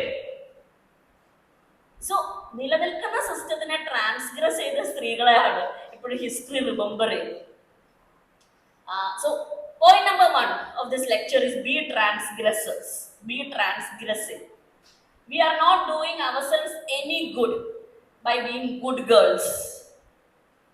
ഇത് ഇനിയിപ്പോ നിങ്ങൾ, ഞാൻ ഇതേ കാര്യം ആ പ്രസംഗത്തിൽ പറഞ്ഞപ്പോൾ അതിൽ വളരെ വയസ്സായ അമ്മാവൻ എന്നോട് പറഞ്ഞു, വളരെ നല്ല പ്രസംഗമായിരുന്നു, ഇനി വീട്ടിൽ പോയാൽ വഴക്കാകുമെന്ന് പേടിയാണ്. അപ്പൊ ഞാൻ പറഞ്ഞു, ചേട്ടൻ പേടിയായോ? അന്ത ഭയം ഇരിക്കട്ടു. കാരണം ആ പേടി വരണം. That women will ask for their rights and women have to ask for their rights. എനിക്ക് അങ്ങനെ സൂത്തിങ് ആയിട്ട് ഞാൻ പ്രസംഗിച്ചിട്ട് എനിക്ക് ഒന്നും നേടാനില്ല. നിങ്ങൾ ഇവിടെ പോയിട്ട് നല്ല പ്രസംഗം എന്ന് പറഞ്ഞിട്ട് പോകും, പക്ഷെ ആ നല്ല പ്രസംഗത്തിനല്ല ഞാൻ വന്നിരിക്കുന്നത്. എനിക്ക് അങ്ങനെ നന്നായിട്ട് പ്രസംഗിക്കണമെന്നും ആഗ്രഹമില്ല. ബട്ട് നിങ്ങൾ വീട്ടിൽ പോയിട്ട് എന്തെങ്കിലുമൊക്കെ ചേഞ്ച് ഉണ്ടാക്കണം, സോഷ്യലി എന്തെങ്കിലുമൊക്കെ ചേഞ്ച് വന്നേ മതിയാകത്തുള്ളൂ. Next time a girl and a boy sits together, you shouldn't think, അയ്യോ Asan മാർഗു. You should think, two students are sitting together and that's it. If I can bring upon that change upon you, I will think that okay, partially successful prasangam nallathu. So my job here is to provoke you. So unless and until women start fighting for their due to be represented, representation is only the first step towards equality nu nammal aalokikku. Representation is not equality, it is just the first step towards equality. But even നമ്മളിത് school text ബുക്കുകളിൽ, അതായത് ഒരു 2nd 3rd സ്റ്റാൻഡേർഡിൽ കുട്ടികളെ എവല്യൂഷനും digestive system, respiratory system ഒക്കെ പഠിപ്പിച്ച് തുടങ്ങുന്ന ആ സമയം തൊട്ട് there is an absence of female bodies and there is a predominant presence of male bodies. very clearly signaling who is to be represented, who is not to be represented. Next slide, please. Now, if you look at ഇതിന്റെ ultimate result എവിടെയാ വരുന്നതെന്ന് അറിയാമോ? ഈ സയൻസസിൽ, particularly health സയൻസസിൽ മാനിനെ default ആയിട്ട് വെച്ചിരിക്കുന്നത് Kate മിഡിൽട്ടണിന്റെ ഒരു work ഉണ്ട്. അദ്ദേഹം അതിനകത്ത് ഫാർമസ്യൂട്ടിക്കൽ സയൻസസിനെ കേന്ദ്രീകരിച്ചാണ് അദ്ദേഹം പഠനം നടത്തിയിട്ടുള്ളത്. അദ്ദേഹം അതിനകത്ത് പറയുന്നതാണ്, ഈ ലോകത്തുള്ള എല്ലാ ഫാർമസ്യൂട്ടിക്കൽ എന്റർപ്രൈസസിനെ നിങ്ങൾ എടുത്ത് നോക്കുകയാണെങ്കിൽ മരുന്ന് നിർമ്മാണം നടക്കുന്നത് പുരുഷന്റെ ശരീരത്തിന് പറ്റിയ തോതുകളിലും അതിനു വേണ്ടിയാണ്. അതുകൊണ്ടാണ് നമുക്ക് ഡൈമഡെസിൻ മെയിൽ ഫെർട്ടിലിറ്റി ഗുളികകളുണ്ട്, അല്ലെങ്കിൽ മെയിൽ ഫെർട്ടിലിറ്റി പ്രോഗ്രാമുകളുണ്ട്. PCODക്ക് മരുന്ന് ഇവിടെ ഇരിക്കുന്ന, അതായത് ലോകത്ത് 70% സ്ത്രീകൾക്ക് PCOD ഉണ്ടെന്നാണ്. ഇവിടെ ഇരിക്കുന്ന ഒരുപാട് സ്ത്രീകളും PCOD കാണും. I am very sure of that. എന്നാൽ PCODക്ക് മരുന്ന് കണ്ടുപിടിച്ചിട്ടുണ്ടോ? ഇത് ഇന്നും ഇന്നലെ സ്ത്രീകൾക്ക് തുടങ്ങിയ അസുഖമല്ലല്ലോ. എത്രയോ വർഷങ്ങളായിട്ട് സ്ത്രീകൾക്ക് PCOD ഉണ്ട്. ഫെർട്ടിലിറ്റിക്ക് വേണ്ടി ഉതകുന്ന രീതിയിലുള്ള PCOD മെഡിസിനേ ഉള്ളൂ. ഞാൻ ഇന്നലെയും ഒരു ഗൈനക്കോളജിസ്റ്റിന്റെ അടുത്ത് പോയി. അപ്പം എന്റെ കൊളസ്ട്രോളിന്റെ അളവിന് പ്രശ്നമുണ്ടെന്ന് പറഞ്ഞു. അപ്പൊ എന്നോട് ചോദിച്ചു, നിങ്ങൾക്ക് കുട്ടികളുണ്ടോ? ഞാൻ പറഞ്ഞു, കുട്ടികളില്ല. അപ്പൊ പിന്നെ ഈ മരുന്ന് തരുന്നില്ല. അപ്പൊ ഞാൻ ചോദിച്ചു, എന്താ എനിക്ക് മരുന്ന് കഴിക്കണ്ടേ? അതല്ല, എനിക്ക് കൊളസ്ട്രോൾ കൂടി ഞാൻ ചത്തുപോയല്ലോ. പക്ഷെ അവരുടെ ആലോചന എങ്ങനെയാണെന്ന് അറിയാമോ? ഈ മരുന്ന് തന്നാൽ നിങ്ങൾ ഇൻഫെർട്ടൈൽ ആയി പോകാനുള്ള സാധ്യതയുണ്ട്. സാധ്യത മാത്രമാണ്. അപ്പൊ ഞാൻ തിരിച്ചു ചോദിക്കുകയാണ്, എത്ര സാധ്യത? ഇപ്പൊ 30% സാധ്യത. ആ സാധ്യത വിചാരിച്ചിട്ട് എനിക്ക് മരുന്ന് തരാതിരിക്കുന്ന ഒരു ഡോക്ടറാണ്. കാരണം സ്ത്രീകളെ കുറിച്ച് ചിന്തിക്കുമ്പോൾ ഫാർമസ്യൂട്ടിക്കൽ സയൻസസ് അല്ലെങ്കിൽ മെഡിക്കൽ സയൻസസ് മുഴുവൻ അവരുടെ ഫോക്കസ് മുഴുവൻ വെച്ചിരിക്കുന്ന ഫെർട്ടിലിറ്റി എന്നുള്ള ഒരു ആംഗിളിലേക്കാണ് വെച്ചിരിക്കുന്നത്. എന്റെ കൊളസ്ട്രോൾ സുഖമാക്കാനല്ല എന്റെ ഡോക്ടർ നോക്കുന്നത്, ഞാൻ ഫ്യൂച്ചറിൽ ഇൻഫെർട്ടൈൽ ആയി പോകുമോ എന്നുള്ളതാണ് അവരുടെ ഉത്കണ്ഠ. Isn't this a problem? That when I am treated, my body is only thought of as a baby making machine. That my body is only worthwhile if it is a fertile body. No, ഇത് തുടങ്ങുന്നത് ഇവിടെയാണ്, school പഠനത്തിലാണ്. Where the male body is always valued and the female body പഠിപ്പിക്കുന്നത് എവിടെയാണ്? Reproductive system വരുമ്പോൾ മാത്രം female ബോഡിയുടെ representation ഉണ്ടല്ലോ. കാരണം അത് കാണിച്ചേ പറ്റുള്ളൂ. അവിടെ തൊട്ട് തുടങ്ങുകയാണ്. When you represent the only representation that you have of the female body being in the chapter on reproduction, it sends a very clear signal. So this is what female bodies are for. അങ്ങനെയാണ് health സയൻസസിന്റെ മുഴുവൻ ഫോക്കസും ഇതിലേക്ക് ചുരുങ്ങി വരുന്നത്. ഇനി Indian ഇത് എല്ലാ തലത്തിലും ഉണ്ട്. നമ്മൾ നോക്കുകയാണെങ്കിൽ വൈറ്റ് അപ്പർ ക്ലാസ് ബോഡീസിനെ കേന്ദ്രീകരിച്ചാണ് ഈ ഫാർമസ്യൂട്ടിക്കൽ ഇൻഡസ്ട്രി, മെയിൽ ബോഡീസിനെ കേന്ദ്രീകരിച്ചാണ് ഈ ഫാർമസ്യൂട്ടിക്കൽ ഇൻഡസ്ട്രി മുഴുവൻ എന്നാണ് ഈ ബുക്ക് വാദിക്കുന്നത്. If you look at the evolution of medicine, നിങ്ങൾക്ക് കാണാൻ പറ്റുന്നത് ഇത് തന്നെയാണ്. സോ ഇതിങ്ങനെ കണ്ടിന്യൂ ചെയ്യുമ്പോൾ it results in a particular scenario where സ്ത്രീകൾക്കും പുരുഷന്മാർക്കും ഹെൽത്ത് സിംറ്റംസ് വരുന്നത് രണ്ട് രീതിയിലാണ്. ഫോർ ഇൻസ്റ്റൻസ് ഹാർട്ട് അറ്റാക്ക്, ഒരു ചെറിയ എക്സാമ്പിൾ മാത്രമാണ് കേട്ടോ. ഹാർട്ട് അറ്റാക്കിനും കിഡ്നി സ്റ്റോണിനും റെസ്പിറേറ്ററി ഡിസീസിനും കോവിഡിന് പോലും രണ്ട് രീതിയിലാണ് സ്ത്രീകളുടെയും പുരുഷന്മാരുടെയും ശരീരങ്ങൾ റിയാക്ട് ചെയ്യുന്നത്. പക്ഷേ ഇൻഫർമേഷൻ ഡിസമിനേറ്റ് ആക്കപ്പെടുന്നത് പുരുഷ ശരീരങ്ങളെ കുറിച്ച് മാത്രമാണ്. ഫോർ ഇൻസ്റ്റൻസ് ഹാർട്ട് അറ്റാക്കിന്റെ സിംറ്റംസ് നമ്മൾ നോക്കുകയാണെങ്കിൽ നമ്മളോട് എല്ലാവരും പറഞ്ഞു തന്നിരിക്കുന്ന സിനിമയിൽ കാണിച്ചിരിക്കുന്നതൊക്കെ എന്താ? ലെഫ്റ്റ് ഹാൻഡിന് തരിപ്പ് വരും. സ്ത്രീകൾക്ക് ലെഫ്റ്റ് ഹാൻഡിന് തരിപ്പ് വരണമെന്ന് യാതൊരു നിർബന്ധവും ഇല്ല. സ്ത്രീകൾക്ക് ഷോൾഡർ ബ്ലേഡിന്റെ നടുക്കാണ് തരിപ്പ് വരുന്നത്. ബട്ട് നമുക്ക് കിട്ടുന്ന എല്ലാ വാട്സപ്പ് സന്ദേശങ്ങളും നമുക്ക് ടെക്സ്റ്റുവലി കിട്ടുന്നതും മയോ ക്ലിനിക്കിന്റെ വെബ്സൈറ്റിൽ പോയാലും കിട്ടുന്നതെല്ലാം മെയിൻ സിംറ്റംസ് ആണ്. This is just one example how disrepresentation or the absence of representation of female bodies can even lead to death, and it is leading to our cultural death. അത് വേറെ കാര്യം. But actual ഡെത്തിലേക്ക് വരെ, കാരണം നമുക്കറിയില്ല, നമ്മൾ wait heart attack വരുമ്പോൾ ഒരു സ്ത്രീ കൈയുടെ തരിപ്പിന് വേണ്ടി വെയിറ്റ് ചെയ്തുകൊണ്ടിരിക്കുക. കാരണം അതാണല്ലോ ഹാർട്ട് അറ്റാക്ക് നമ്മൾ പഠിപ്പിച്ചു വെച്ചിരിക്കുന്നത്. This happens. ഇതൊന്നും ഞാൻ തമാശയ്ക്ക് വേണ്ടിയോ അല്ലെങ്കിൽ ഷോക്ക് വാല്യൂവിന് വേണ്ടിയോ പറയുന്ന കാര്യങ്ങളല്ല. Please do think about it. Next slide please. Now moving on to how the absence of presence is represented in terms of reproduction. റീപ്രൊഡക്ഷനെ നമ്മൾ പഠിക്കുന്നത്, നിങ്ങൾ 3 Idiots സിനിമ കണ്ടിട്ടുള്ളവരുണ്ടോ? തമിഴ് എന്തായിരുന്നു? Nanban. Couple of you have seen. അല്ലെങ്കിൽ വേറെ ഒരുപാട് പരസ്യങ്ങളിലൊക്കെ ഉണ്ട്. അതായത് നോൺ സയൻസ് കോണ്ടെക്സ്റ്റുകളിൽ നമ്മൾ കാണുന്നതാണ് ഈ സ്പേം, എഗ്, ഇത് തമ്മിലുള്ള ഇന്ററാക്ഷൻസ്. ഇതിനെ ഒരുപാട് സയന്റിഫിക് കമ്മ്യൂണിറ്റി, ഇപ്പം നിയൽ ഗ്രേസൺ പറയുന്ന ഏറ്റവും പോപ്പുലർ ആയിട്ടുള്ള സയൻസ് എഡ്യൂക്കേറ്റർ വരെ പറയുന്നത് നിങ്ങൾ ഇത് റെപ്രസെന്റ് ചെയ്യരുതെന്നാണ്. സ്പേമിനെ മെയിലായിട്ടും എഗ്ഗിനെ ഫീമെയിലായിട്ടും അല്ലെങ്കിൽ ബോഡിക്ക് അകത്തുള്ള കാര്യങ്ങളെ നിങ്ങൾ ജെൻഡർ കൊണോട്ടേഷൻസോടെ റെപ്രസെന്റ് ചെയ്യരുതെന്ന് പറയുന്നു. കാരണം ഒരുപാട് തെറ്റുകൾ വരാം. പക്ഷെ നമ്മൾ കോൺസ്റ്റന്റ്ലി റെപ്രസെന്റ് ചെയ്തുകൊണ്ടിരിക്കുകയാണ്. ഇപ്പൊ 3 Idiots സിനിമയിൽ അതിന്റെ തുടക്കത്തിൽ നമുക്ക് കാണാൻ പറ്റുന്നത് കുറെ സ്പേംസ് ഇങ്ങനെ ഓടുകയാണ്. എന്നിട്ട് അതിലൊരു സ്പേം സംസാരിക്കുകയാണ്, ഭാഗോ ഭാഗോ, ഓടിക്കോ ഓടിക്കോ. അതായത് നിങ്ങൾ ഓടി, ലൈഫ് ഒരു റേസാണ്. നിങ്ങൾ ഓടി എത്തിയില്ലെങ്കിൽ നിങ്ങൾക്ക് ജനിക്കാൻ പോലും പറ്റില്ല. ഇത് നമ്മളെല്ലാം വളരെ യൂഷ്വൽ ആയിട്ട് കണ്ടുകൊണ്ടിരിക്കുന്ന ഒരു കാര്യം. നമുക്ക് അതിനൊരു പ്രോബ്ലം ആയിട്ട് നിങ്ങൾക്ക് പ്രോബ്ലം ആയിട്ട് തോന്നിയിട്ടുണ്ടോ? അതെന്താ തോന്നാത്തത്? ലൈഫ് ഉണ്ടാകുന്ന സ്പേമിൽ നിന്നല്ലല്ലോ. അപ്പൊ ഒരു സ്പേം ഇരുന്നിട്ട് ജനിക്കാൻ വേണ്ടി എനിക്ക് ഓടണം എന്ന് പറയുമ്പോൾ ലൈഫിന്റെ ഉത്ഭവം വെക്കുന്ന എവിടെയാണ്? You presuming that life starts from there. Absolutely unscientific ആണ്. സൈഗോട്ട് ആകുമ്പോഴാണ് നമുക്ക് ലൈഫ്, അതിനെ പോലെ ലൈഫ് എന്ന് വിളിക്കാൻ പറ്റുമോ എന്ന് അറിയില്ല. ബട്ട് പലപ്പോഴും സ്പേമിനെ വളരെ ആക്റ്റീവും വളരെ മൊബൈലുമായിട്ടുള്ള ഒരു ഏജന്റ് ആയിട്ടും എഗ്ഗിനെ ഒരു ഇനോട്ടും ഇമ്മൊബൈലുമായിട്ടുള്ള ഒരു ക്യാരക്ടറായിട്ടാണ് സയൻസിൽ പോലും പഠിപ്പിക്കുന്നത്. സയൻസ് ടീച്ചേഴ്സ് ഉണ്ടെങ്കിൽ പ്ലീസ് നിങ്ങൾക്ക് ഇൻപുട്സ് ഉണ്ടെങ്കിൽ പറയുക, അല്ലെങ്കിൽ ഞാനിത് പറയുന്നത് തെറ്റാണെങ്കിൽ ചൂണ്ടിക്കാണിക്കുക. വേറെ സ്ഥലത്ത് നിന്ന് പ്രസംഗിക്കുമ്പോൾ എനിക്ക് തെറ്റി പറയാതിരിക്കാൻ വേണ്ടിയാണ്. So please correct me. ഇത് കഴിഞ്ഞ് കറക്റ്റ് ചെയ്താലും ഓക്കെയാണ്. ബട്ട് ഇപ്പൊ തന്നെ പറയുകയാണെങ്കിൽ ഇത്രയും പേർക്ക് ഗുണമാകും. ബട്ട് യൂഷ്വലി ഇങ്ങനെയാണ് പഠിപ്പിക്കുന്നത്. ഞാൻ ക്ലാസ്സിൽ നിന്നപ്പോൾ ഇങ്ങനെയാണ് പഠിപ്പിച്ചത്. അതെ, മൊബൈലും ഇമ്മൊബൈൽ ഈ വാക്കുകൾ തന്നെയാണ്. മൊബിലിറ്റിയും ഇമ്മൊബിലിറ്റിയും പറയുന്നതിൽ പ്രശ്നമില്ല.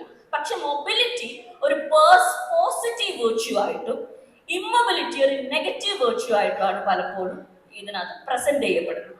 പക്ഷെ ഇതേ സയൻസ് ടെക്സ്റ്റ് ബുക്കുകളിൽ അല്ലെങ്കിൽ ഈ സയൻസിന്റെ ഭാഷയിൽ, നെക്സ്റ്റ് സ്ലൈഡ് പ്ലീസ്, മുമ്പോട്ട് പോയിട്ട് പുറകോട്ട്. Next, when we talk about lions, ലയൺസിനെ പറയുമ്പോൾ എങ്ങനെയാണ് പറയുന്നത്? യൂസ് ചെയ്യുന്ന അൺഫോർച്ചുനേറ്റ്ലി യൂസ് ചെയ്യപ്പെടുന്ന വാക്ക് ഹാരം എന്നുള്ള വാക്കാണ്. That every lion has a harem of 3 or 4 lionesses. ഇവൻ ആ ഹാരം എന്നുള്ള വാക്ക് സയന്റിഫിക് അല്ല, അത് യൂസ് ചെയ്യരുതെന്നാണ്. യൂസ് ചെയ്യേണ്ട വാക്ക് പ്രൈഡ് ആണ്. പ്രൈഡ് എന്ന് പറയുമ്പോൾ ഒരു ലയണും കുറെ ലയണസസും എന്നുള്ള ഒരു ഐഡിയ അവിടെ ഇല്ലാതാണ്. പക്ഷെ പറയുന്നത് എങ്ങനെയാണ്? ഒരു സിംഹമുണ്ട്, ആ കുറെ സിംഹിണികളുണ്ട്. ഈ സിംഹിണികളെല്ലാം പോയി എര തേടി ലയണിന് കൊണ്ടുകൊടുക്കും. ലയൺ എന്ന് പറഞ്ഞാൽ ഒരു സ്ഥലത്ത് തന്നെ ഇരിക്കും. എന്നിട്ട് ലയൺ വലിയ രാജാവായിട്ട് ഇരുന്നിട്ട് ഇവർ കൊണ്ടുവരുന്ന ആഹാരം എല്ലാം കഴിച്ച് ജീവിക്കും. അപ്പൊ ലയൺ അവിടെ എന്താ? ഇമ്മൊബൈലാണ്. ലയൺ ഇന്നേർട്ടാണ്. ആരാണ് മൊബൈൽ? ലയണസ് ആണ്. പക്ഷെ ഇവിടെ വരുമ്പോ രാജാവെന്ന് ആർക്കാണ് സങ്കല്പം? Here immobility becomes a positive virtue. In the case of the sperm and the egg, near reverse. And this is the issue with teaching science using very gendered language. ഇനി നമ്മൾ ലയൺസിന്റെ actual കാര്യം എടുത്ത് നോക്കിയാൽ ലയൺസ് മേട്രിയാർക്കൽ ആയിട്ടുള്ള ജീവിവർഗമാണ്. നിങ്ങൾ ഇപ്പൊ ഇരുന്നിട്ട് വേണമെങ്കിൽ നേച്ചർ ഗൂഗിൾ ചെയ്ത്, നേച്ചറിന് ഏറ്റവും കൂടുതൽ ഇൻഡെക്സ് ജേണലല്ലേ, ഗൂഗിൾ ചെയ്ത് നോക്കിയോ, നിങ്ങൾക്ക് വളരെ കൃത്യമായിട്ട് കാണാം. മാട്രി ലീനിയനുമാണ്, മാട്രി ആർക്കലുമാണ്. ലയണസ് ആണ് പ്രൈഡിനെ മുമ്പോട്ട് കൊണ്ടുപോകുന്നത്. ലയൺസ് ആയതിനെ ടെറിട്ടറി നിശ്ചയിക്കാനും ആ പ്രൈഡിനെ പ്രൊട്ടക്ട് ചെയ്യാനുമുള്ള ചുമതല മാത്രമേ ഉള്ളൂ. പക്ഷെ ഹ്യൂമൻ സൊസൈറ്റിയിൽ പുരുഷൻ പ്രൊട്ടക്ഷൻ എന്തോ വലിയ കാര്യം എന്നുള്ള ഈ ഒരു ഇക്വേഷൻ കിടക്കുന്നത് കൊണ്ടാണ് ലയണിന് കൂടുതൽ വാല്യൂ നമ്മൾ കൊടുക്കുന്നത്. പ്രൈഡിനകത്ത് ലയണസിനാണ് value. Now, if you go back, last slide, to the case of sperm and egg, you will see that there is a lot of research which has happened like 10-15 years back, which shows that the egg chooses the sperm. The egg has agency in choosing the sperm. If different sets of sperms approach the egg, it is the egg which chooses the sperm, not the other way around. ഇത് നിങ്ങൾക്ക് നോക്കാം. Manchester യൂണിവേഴ്സിറ്റിയുടെ മറ്റത് science ഡയറക്ടറിൽ വന്ന articles ആണ്. പക്ഷെ എനിക്ക് ഇത് കറക്റ്റ് ആണോ അല്ലേ എന്നുള്ളതല്ല എന്റെ വിഷയം. അത് നിങ്ങൾ ബയോളജിസ്റ്റുകളും ജനറ്റിസിസ്റ്റുകളൊക്കെ പറയും. എന്റെ വിഷയം, നിങ്ങൾ മൊബിലിറ്റി എന്നുള്ള ഒരു കാര്യത്തിനെ സ്ത്രീയുടെ കാര്യം വരുമ്പോഴത്തേക്ക് അതിനെ നെഗറ്റീവായിട്ടും പുരുഷന്റെ കാര്യം വരുമ്പോൾ അതിനെ പോസിറ്റീവായിട്ടും ഇന്റർപ്രറ്റ് ചെയ്യും. And therein lies the catch. The devil is in the details എന്ന് പറയുന്നത് പോലെ this becomes a big clue that people who sit at home, people who do not display aggression, mobility, they are to be undervalued എന്നുള്ളത്. അല്ലെങ്കിൽ the male of the species is to be more valued എന്ന്. അതായത് നമ്മൾ കൺസെപ്ഷനിന്റെ കാര്യം പഠിപ്പിക്കുമ്പോൾ തൊട്ട് നമ്മൾ കുട്ടികളെ സിഗ്നൽ ചെയ്തുകൊണ്ടേ ഇരിക്കുകയാണ്. ഇതിന്റെയൊക്കെ ഹയർ ഓർഡർ കാര്യങ്ങളായിരിക്കും നിങ്ങളിപ്പോൾ പഠിപ്പിച്ചുകൊണ്ടിരിക്കുന്നത്. So please check the language that you use. Please go ahead. Next. നമ്മൾ ഓൾറെഡി ലൂസിയുടെ കാര്യം പറഞ്ഞു. The first ever skeleton that we have of an Australopithecus, that is of a female. Still we do not show female bodies. Moving ahead. പിന്നെ anthropology നമുക്ക് വരുത്തി വെച്ച ഏറ്റവും വലിയൊരു വിനയാണ്.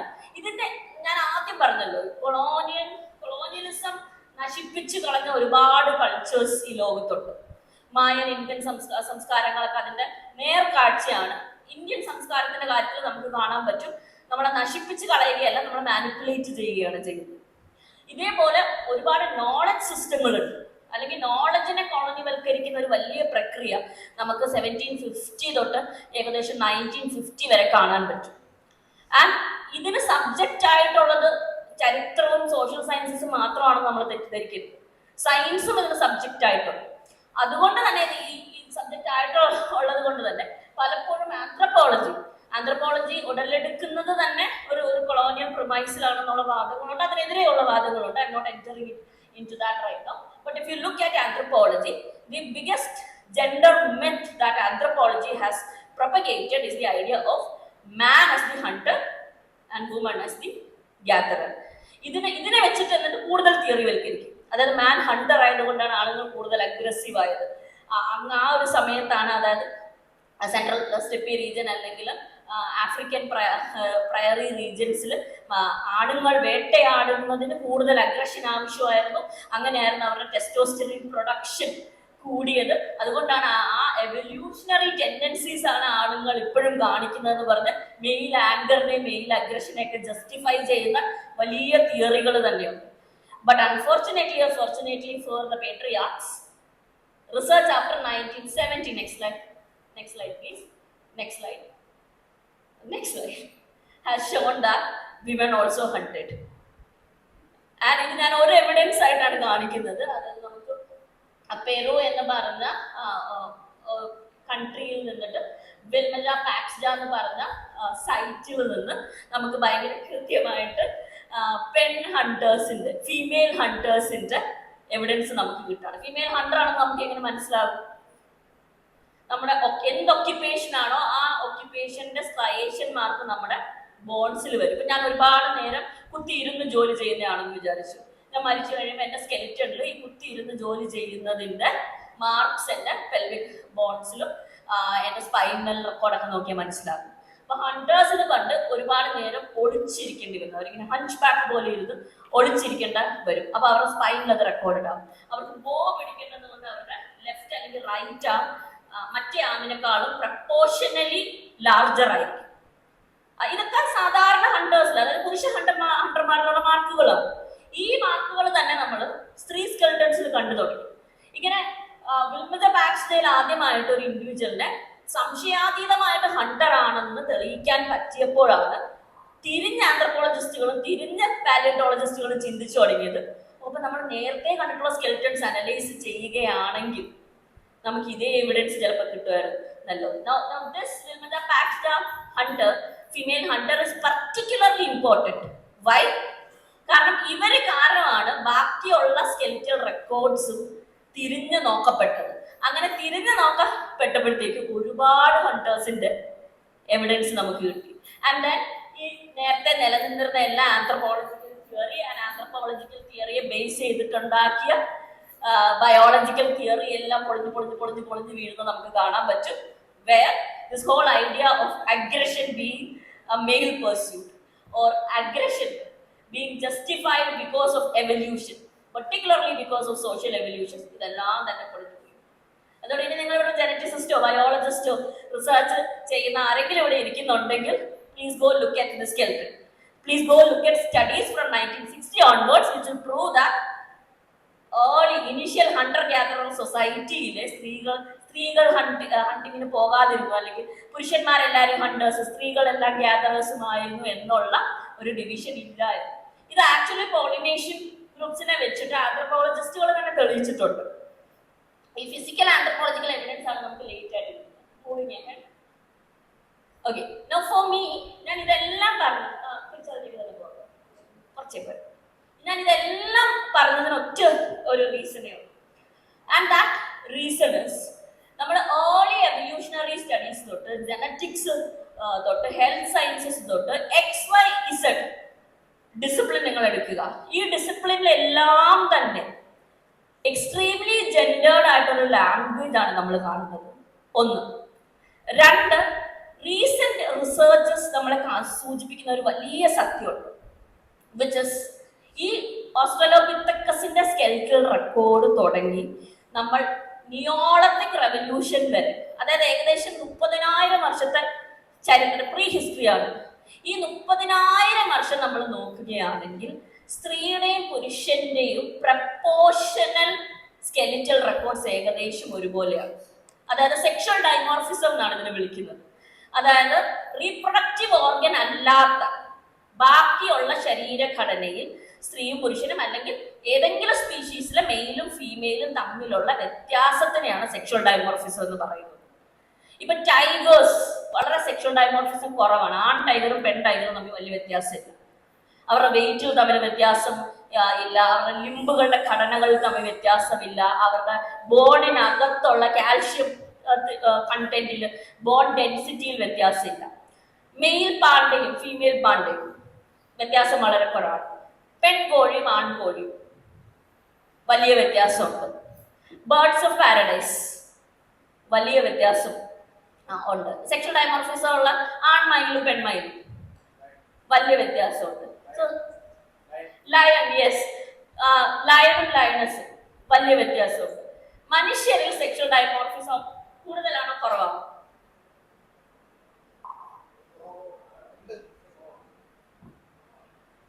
കറക്റ്റാണ്. മനുഷ്യരുടെ സെക്ഷൽ ഡൈമോർഫിസം ആക്ച്വലി കുറവാണ്.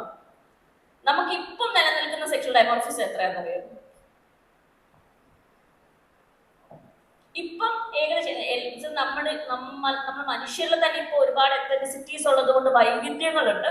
അതുകൊണ്ട് പഠനങ്ങൾ നടത്തിയിട്ടുള്ള മിക്കവാറും വൈറ്റ് കോക്കേഷ്യൻസിലാണ് ഈ പഠനങ്ങൾ നടന്നിട്ടുള്ളത്. ഈ വൈറ്റ് കോക്കേഷ്യൻ കമ്മ്യൂണിറ്റിയിൽ 12% വ്യത്യാസമേ ഉള്ളൂ.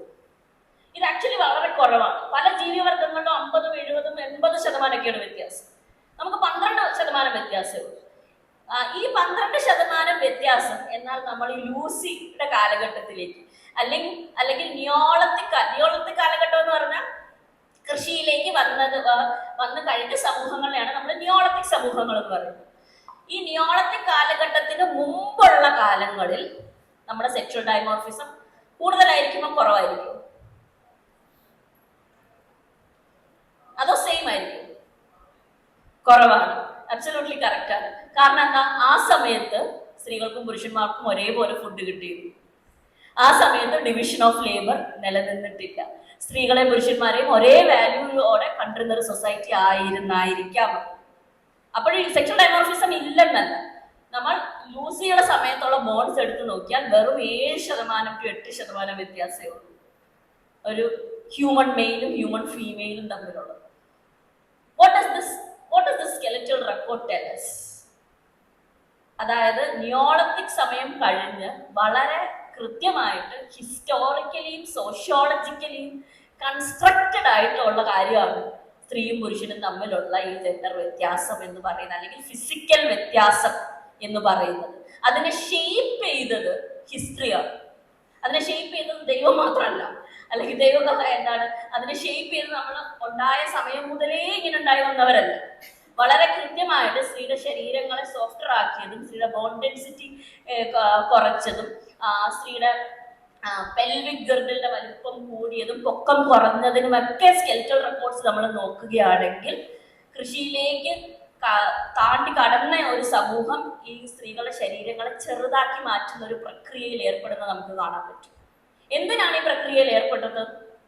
പോപ്പുലേഷൻ വർദ്ധിക്കണമായിരുന്നു. കാരണം എന്താ, ഹണ്ടർ ഗ്യാദർ സൊസൈറ്റിയിൽ വളരെ ചെറിയൊരു പോപ്പുലേഷൻ ആണെങ്കിൽ അവർക്ക് ജീവിക്കാൻ പറ്റും. അവർക്ക് ഐഡിയലാണ് ഹണ്ടർ ഗ്യാദർ സൊസൈറ്റിയിൽ ചെറിയ ചെറിയ ഗ്രൂപ്പ്സ്. കാരണം വലിയൊരു ഗ്രൂപ്പിന് ഒരിക്കലും ഒരു സ്ഥലത്ത് നിന്ന് മറ്റൊരു സ്ഥലത്തിലേക്ക് മൂവ് ചെയ്യാൻ പറ്റില്ല. നൊമാഡിക് ഗ്രൂപ്പാണ് ഹണ്ടർ ഗ്യാദറിംഗ് സൊസൈറ്റി എന്ന് പറയുന്നത്. അവർക്ക് നിരന്തരമായിട്ട് മാറ്റും. 100 കണക്കിന് മനുഷ്യരെ തീറ്റിപ്പൊട്ടിക്കൊണ്ട് ഒരിക്കലും ഒരു ഹണ്ടിങ് ഗ്യാദറിംഗ് സൊസൈറ്റിക്ക് മുമ്പോട്ട് പോകാൻ പറ്റില്ല. പക്ഷെ കൃഷിയിലേക്ക് വന്ന ഒരു സമൂഹത്തിന് 100 കണക്കിന് ആൾക്കാരെ ആവശ്യമാണ്. എന്തുകൊണ്ടാണ് 100 കണക്കിന് ആൾക്കാരെ അവർക്ക് ആവശ്യം? ഈ കൃഷി ചെയ്യാൻ മനുഷ്യര് വേണം. ഇനി ഈ കൃഷിയോട് അനുബന്ധമുള്ള വേറെ ഒരുപാട് കാര്യങ്ങളുണ്ട്. കൃഷിക്ക് വേണ്ടി വെള്ളം കൊണ്ടുവരണം, ഈ കൃഷിയെ കാത്തു സൂക്ഷിക്കാൻ വേണ്ടി ആൾക്കാർ വേണം, ഈ കൃഷി കഴിഞ്ഞിട്ട് ഈ ധാന്യങ്ങൾ ശേഖരിച്ച് വെക്കുമ്പോഴത്തേക്ക് ആ ധാന്യങ്ങളെ സംരക്ഷിക്കാൻ സോൾജേഴ്സ് വേണം.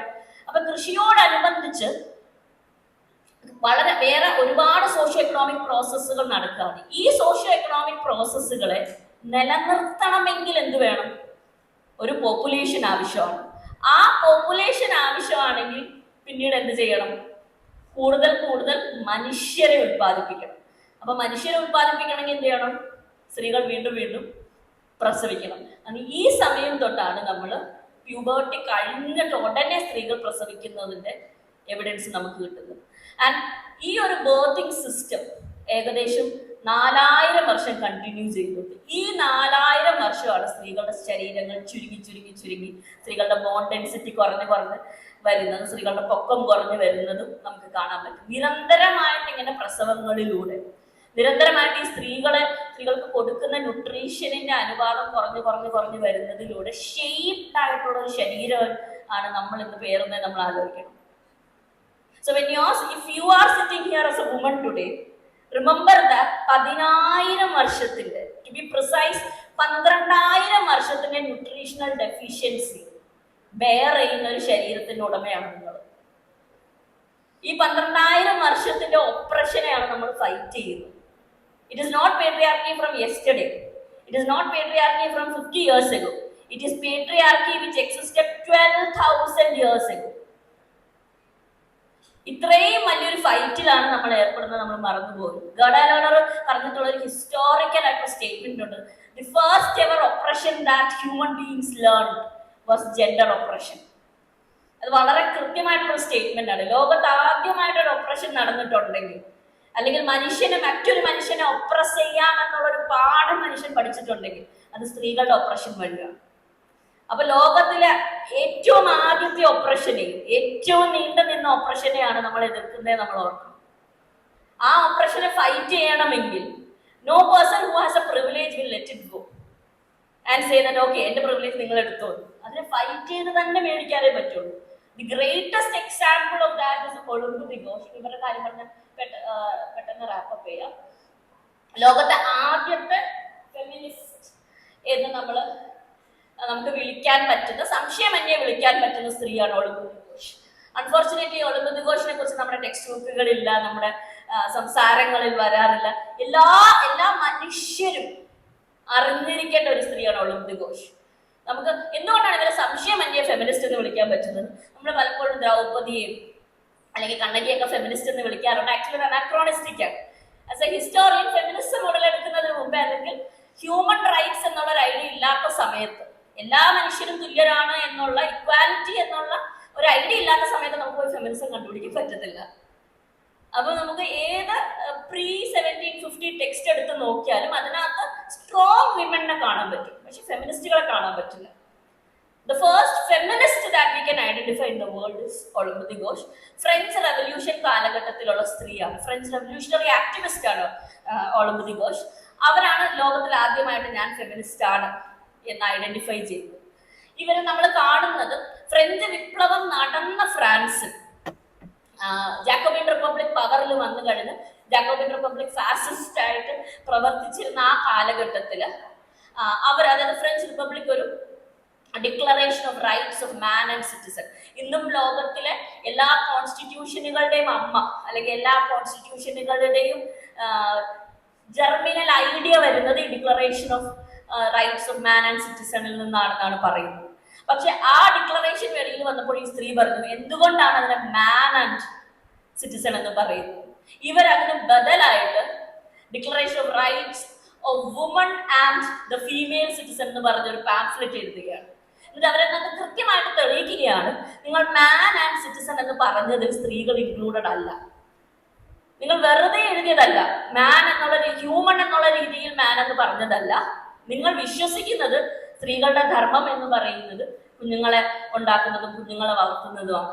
ഇതിന് റോബോസ്പിയർ വളരെ കൃത്യമായിട്ട് പറയുന്നത്, സ്ത്രീകളുടെ റെവല്യൂഷണറി ധർമ്മം എന്ന് പറയുന്നത് റെവല്യൂഷണറി ഫ്രാൻസിന് ഫ്യൂച്ചർ റെവല്യൂഷണറി സിറ്റിസൺസിനെ ഉണ്ടാക്കുന്നതാണ്. 3 പ്രാവശ്യം റെവല്യൂഷൻ പറഞ്ഞു, പക്ഷെ ഫീമെയിൽസിന്റെ കാര്യത്തിൽ ഒരു റെവല്യൂഷനും ഇല്ല. അവരുടെ ട്രഡീഷണൽ റോളിൽ തന്നെ അവർ കണ്ടിന്യൂ ചെയ്യണമെന്നാണ്. ഈവൻ ലോകത്തിലെ ആദ്യത്തെ ഇക്വാലിറ്റിക്ക് വേണ്ടി നടന്ന പോരാട്ടം എന്ന് പറയപ്പെടുന്ന ആ പോരാട്ടത്തിൽ പോലും നമ്മൾ കാണും. അതിനെതിരെയാണ് ഒളിമ്പിക് ഘോഷ് ശബ്ദമുയർത്തുന്നത്. ഒളിമ്പിക് ഘോഷ് പറയുന്നത്, ഇല്ല, ഞങ്ങൾ ഫ്രഞ്ച് റെവല്യൂഷനിലെ പാർട്ടായിരുന്നു. അതിന് നൂറുകണക്കിനല്ല, ആയിരക്കണക്കിന് സ്ത്രീകൾ ഫ്രഞ്ച് റെവല്യൂഷന്റെ ഭാഗമായിരുന്നു. ഇൻഫാക്ട് നമ്മൾ ഒക്ടോബർ മാർച്ച് എന്നൊക്കെ പറയുന്ന വളരെ കൃത്യമായിട്ടുള്ള ഹിസ്റ്റോറിക്കൽ ഇൻസിഡന്റ് നമുക്ക് കാണാം. അതായത് രാജാവ് നാഷണൽ ഡിക്ലറേഷൻ ഒപ്പിടാതെ പാരീസിൽ നിന്ന് വെർസൈൽസിലേക്ക് ഒളിച്ചോടിയപ്പോഴത്തേക്ക് സ്ത്രീകൾ വെർസൈൽസ് കൊട്ടാരത്തിൽ പോയിട്ട് രാജാവിനെ തിരിച്ചു കൊണ്ടുവരാണ് പാരീസിലേക്ക്. നിങ്ങൾ തിരിച്ചു വരാം. നമ്മള് സ്റ്റോമിംഗ് ഓഫ് ദ ബാസ്റ്റീൽ നിങ്ങൾ കേട്ടിട്ടുണ്ടാവും. ബാസ്റ്റീൽ കോട്ടയെ തകർക്കുന്നത്. ഈ ബാസ്റ്റീലിന്റെ ഈയിടയ്ക്കല്ല, 1990s അവസാനത്തിൽ ആർക്കിയോളജിക്കൽ എക്സ്കവേഷൻ നടന്നപ്പോൾ അവിടെ നിന്ന് കിട്ടിയത് ചീനച്ചട്ടിയും റോളിംഗ് പിന്നൊക്കെയാണ്. എന്റെ അർത്ഥം എന്താണ്? സ്ത്രീകൾ കയ്യിൽ കിട്ടിയ ആയുധം, സ്ത്രീകൾ മാത്രമല്ല, സ്ത്രീകളും പുരുഷന്മാരും, പക്ഷെ അതിലൊരു വലിയ ശതമാനം സ്ത്രീകളും ഉണ്ടായിരുന്നു കോട്ട തകർക്കാൻ വേണ്ടി കൂടുന്നത്. അപ്പൊ ഇങ്ങനെ എല്ലാ റെവല്യൂഷനിലും പങ്കെടുത്ത സ്ത്രീകളുണ്ട്. അവസാനം റെവല്യൂഷൻ ജയിച്ചു കഴിഞ്ഞപ്പോൾ നിങ്ങൾ വീട്ടിൽ ഭാര്യമാരായിട്ടും നിങ്ങൾ വീട്ടിലെ അമ്മമാരുമായിട്ടൊക്കെ ഇരുന്നാൽ മതി എന്ന് പറഞ്ഞപ്പോൾ അതിനെതിരെ ശബ്ദമുയർത്തിയ ഒരു സ്ത്രീയാണ് ഒളിമ്പിക് ഘോഷ്. ഒളിമ്പിക് ഘോഷിന് ഇന്ന് പേട്രിയാർക്കിക് ഫാസിസത്തിനൊക്കെ ഒരേ തന്ത്രങ്ങളാണ്. അവർക്ക് തന്ത്രങ്ങളൊന്നും മാറിയിട്ടില്ല. ഇവരെ വളരെ കൃത്യമായിട്ട് ആന്റി നാഷണൽ എന്ന് മുദ്ര കുത്തപ്പെടുകയും ഇവരെ ആന്റി റെവല്യൂഷൻ എന്ന് മുദ്ര കുത്തപ്പെടുകയും ഇവരെ ജയിലിലാക്കുകയും ചെയ്തു. അത് ഇന്നത്തെ പോലെ തന്നെ അന്നും അവരെ ഭ്രാന്തി എന്നും ഇവർക്ക് വിവരമില്ലാത്ത സ്ത്രീ എന്നും ഇഗ്നോറന്റ് സ്ത്രീ എന്നും ഒക്കെ ഇവരെ വിളിച്ചു. അതേസമയത്ത് ഇവർക്ക് എതിരെ ചാർത്തിയ കുറ്റം എന്നുള്ളത് രാജദ്രോഹ കുറ്റമാണ്. ഈ രാജദ്രോഹ കുറ്റത്തിന് അവസാനം ഇവർക്ക് ഒരുപാട് ചാൻസ് കൊടുത്തു മാപ്പ് പറയാൻ വേണ്ടി. ഒരു തവണ പോലും മാപ്പ് പറഞ്ഞില്ല. എന്നിട്ട് അവസാനം ഇവര് ഗിലറ്റീനിലേക്ക്, അതായത് ഒരു കുഞ്ഞാലി പറിക്കാൻ സിനിമയിലൊക്കെ നിങ്ങൾ കണ്ടിട്ടുണ്ടായിരിക്കും, വലിയ ഇൻസ്ട്രുമെന്റ് ഉണ്ട് തലച്ചേദിക്കാൻ വേണ്ടി. അപ്പൊ മുകളിൽ നിന്നൊരു വാള് വന്നിങ്ങനെ തലയിങ്ങനെ ഇതിന്റെ ഇടയിൽ മുകളിൽ നിന്നൊരു വാള് വന്ന് വീണ് ഈ ഡീകാപ്പിറ്റേറ്റഡ് ആകും. ഗിലത്തീൻ എന്നാണ് പറയുന്നത്. ഇവരെ ഗിലത്തീൻ ചെയ്യാൻ വേണ്ടി കഴിമരത്തിലേക്ക് ഇവരിങ്ങനെ കൊണ്ടുപോകുമ്പോൾ ഒരു വലിയ സ്റ്റേജ് ഒക്കെ കെട്ടിയാണ്. കാരണം ഇതൊരു വാണിംഗ് കൂടെയാണ് മനുഷ്യർക്ക്, ഇനി നിങ്ങളിങ്ങനെ ചെയ്യരുത്, നിങ്ങൾക്ക് ഈ വിധി വരുമെന്നുള്ളത്.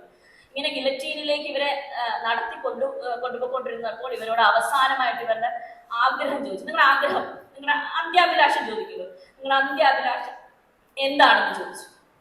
എന്നാൽ അവര് അന്ത്യാഭിലാഷമായിട്ട് പറഞ്ഞ, എനിക്ക് ഈ സദസ്സിനെ ഒന്ന് നോക്കി സംസാരിക്കണമെന്ന്. അപ്പൊ അന്ന് ഒരു സ്ത്രീയെ ഈ ഡീകാപ്പിറ്റേറ്റ് ചെയ്യാൻ, ഗിലത്തീൻ ചെയ്യാൻ കൊണ്ടുവന്നത് കൊണ്ട് തന്നെ ഒരുപാട് പേര് പാരീസിൽ ഇവരുടെ ഈ ബിഹെഡിങ് കാണാൻ വേണ്ടി ഒത്തുകൂടിയായിരുന്നു. അപ്പൊ അവരെ അഭിസംബോധന ചെയ്തുകൊണ്ട് ഒളിമ്പിക് ഘോഷ് പറഞ്ഞ് ഇങ്ങനെയാണ്, നിങ്ങൾ സ്ത്രീകൾ രാഷ്ട്രീയ ജീവികളല്ല, അല്ലെങ്കിൽ സ്ത്രീകൾക്കൊരു രാഷ്ട്രീയ ജീവിതമില്ല എന്ന് പറഞ്ഞ് കൊണ്ടാണ് എന്നെ ഈ ഗിലറ്റീൻ ചെയ്യാൻ പോകുന്നത്. നിങ്ങൾ ഉന്നയിക്കുന്നത് സ്ത്രീകൾക്ക് രാഷ്ട്രീയം പറ്റില്ല എന്നാണ്. നിങ്ങൾ ഉന്നയിക്കുന്നത് സ്ത്രീകൾ പൊളിറ്റിക്കൽ എൻറ്റൈറ്റീസ് അല്ല എന്ന് പറഞ്ഞാണ് എന്നെ ആന്റി നാഷണൽ ആക്കിയും ആന്റി റെവല്യൂഷൻ ആക്കിയും ട്രീസൺ കുറ്റം ചാർത്തി എന്നെ കൊല്ലാൻ പോകുന്നത്. പക്ഷെ നിങ്ങൾ ഇപ്പോൾ ചെയ്യുന്നത് ഏറ്റവും വലിയ അബദ്ധമാണ്.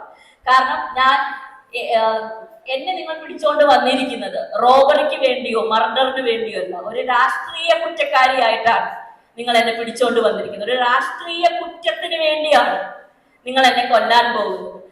അതുകൊണ്ട് തന്നെ നിങ്ങൾ ഇവിടെ ഏറ്റവും വലിയ പ്രഖ്യാപനം നടത്താൻ പോവുകയാണ്, സ്ത്രീകൾ രാഷ്ട്രീയ ജീവികളാണ് എന്നുള്ളത്. അങ്ങനെ ആദ്യത്തെ ഫെമിനിസ്റ്റ് ഇത് പറഞ്ഞുകൊണ്ട് ആദ്യത്തെ ഫെമിനിസ്റ്റ് മാർട്ടിയർ ആകുകയാണ്. So the first feminist in the world is also the first feminist martyr in the world. ഈ ഒളിമ്പത് ഘോഷിന്റെ ടെക്സ്റ്റുകളാണ് നമ്മൾ ആക്ച്വലി വായിക്കേണ്ടത്. ഈ ടെക്സ്റ്റുകളാണ് നമ്മൾ കുട്ടികളെ പഠിപ്പിക്കേണ്ടത്. Unfortunately this history is not taught. This history is not talked about. ഇത്രയും, അതായത് 1793 തൊട്ടുള്ള ഒരു ചരിത്രം, ഫെമിനിസ്റ്റ് എന്ന് വിളിക്കാൻ പറ്റുന്ന, ഇക്വാലിറ്റിക്ക് വേണ്ടി പോരാടിയ സ്ത്രീകളുടെ ചരിത്രം ഇങ്ങനെ നിൽക്കുമ്പോഴാണ് പലപ്പോഴും ഫ്രഞ്ച് റെവല്യൂഷൻ നമ്മൾ declaration of man and citizen കൊണ്ട് നമ്മൾ ടെർമിനേറ്റ് ചെയ്ത് കളയുന്നത്. നമ്മൾ പലപ്പോഴും സംസാരിക്കുമ്പോൾ പറയല്ലേ, we stand on the shoulders of giants എന്ന്. പക്ഷെ ഫെമിനിസ്റ്റുകൾ സംസാരിക്കുമ്പോൾ ആക്ച്വലി പറയേണ്ടത് we stand on the corpses of feminist who went before us എന്നാണ്. ഇതിന്നിവിടെ ഫെമിനിസ്റ്റ് അല്ലാതിരിക്കുന്ന മനുഷ്യരോട് ഞാൻ പറയട്ടെ, നൂറുകണക്കിന് സ്ത്രീകൾ ഭ്രാന്തികളുമായിട്ട് മുദ്ര കുത്തപ്പെട്ട്, നൂറുകണക്കിന് സ്ത്രീകൾ ഏറ്റവും വൈലായിട്ടുള്ള രീതിയിൽ അബ്യൂസ് ചെയ്യപ്പെട്ടു, നൂറുകണക്കിന് സ്ത്രീകൾ, ആയിരക്കണക്കിന് സ്ത്രീകൾ ജയിലിൽ അടയ്ക്കപ്പെട്ടു, നൂറുകണക്കിന് സ്ത്രീകൾ മാർട്ടിയേർഡായിട്ടാണ് നമുക്ക് ഇന്ന് സ്കൂളിൽ പോകാനുള്ള അധികാരവും അല്ലെങ്കിൽ നമുക്ക് വോട്ട് ചെയ്യാനുള്ള അധികാരവും പൊളിറ്റിക്കൽ ഇക്വാലിറ്റിയോടെ ജീവിക്കാനും സോഷ്യൽ ഇക്വാലിറ്റിയോടെ ജീവിക്കാനുമാണ് അധികാരം കിട്ടിയത്.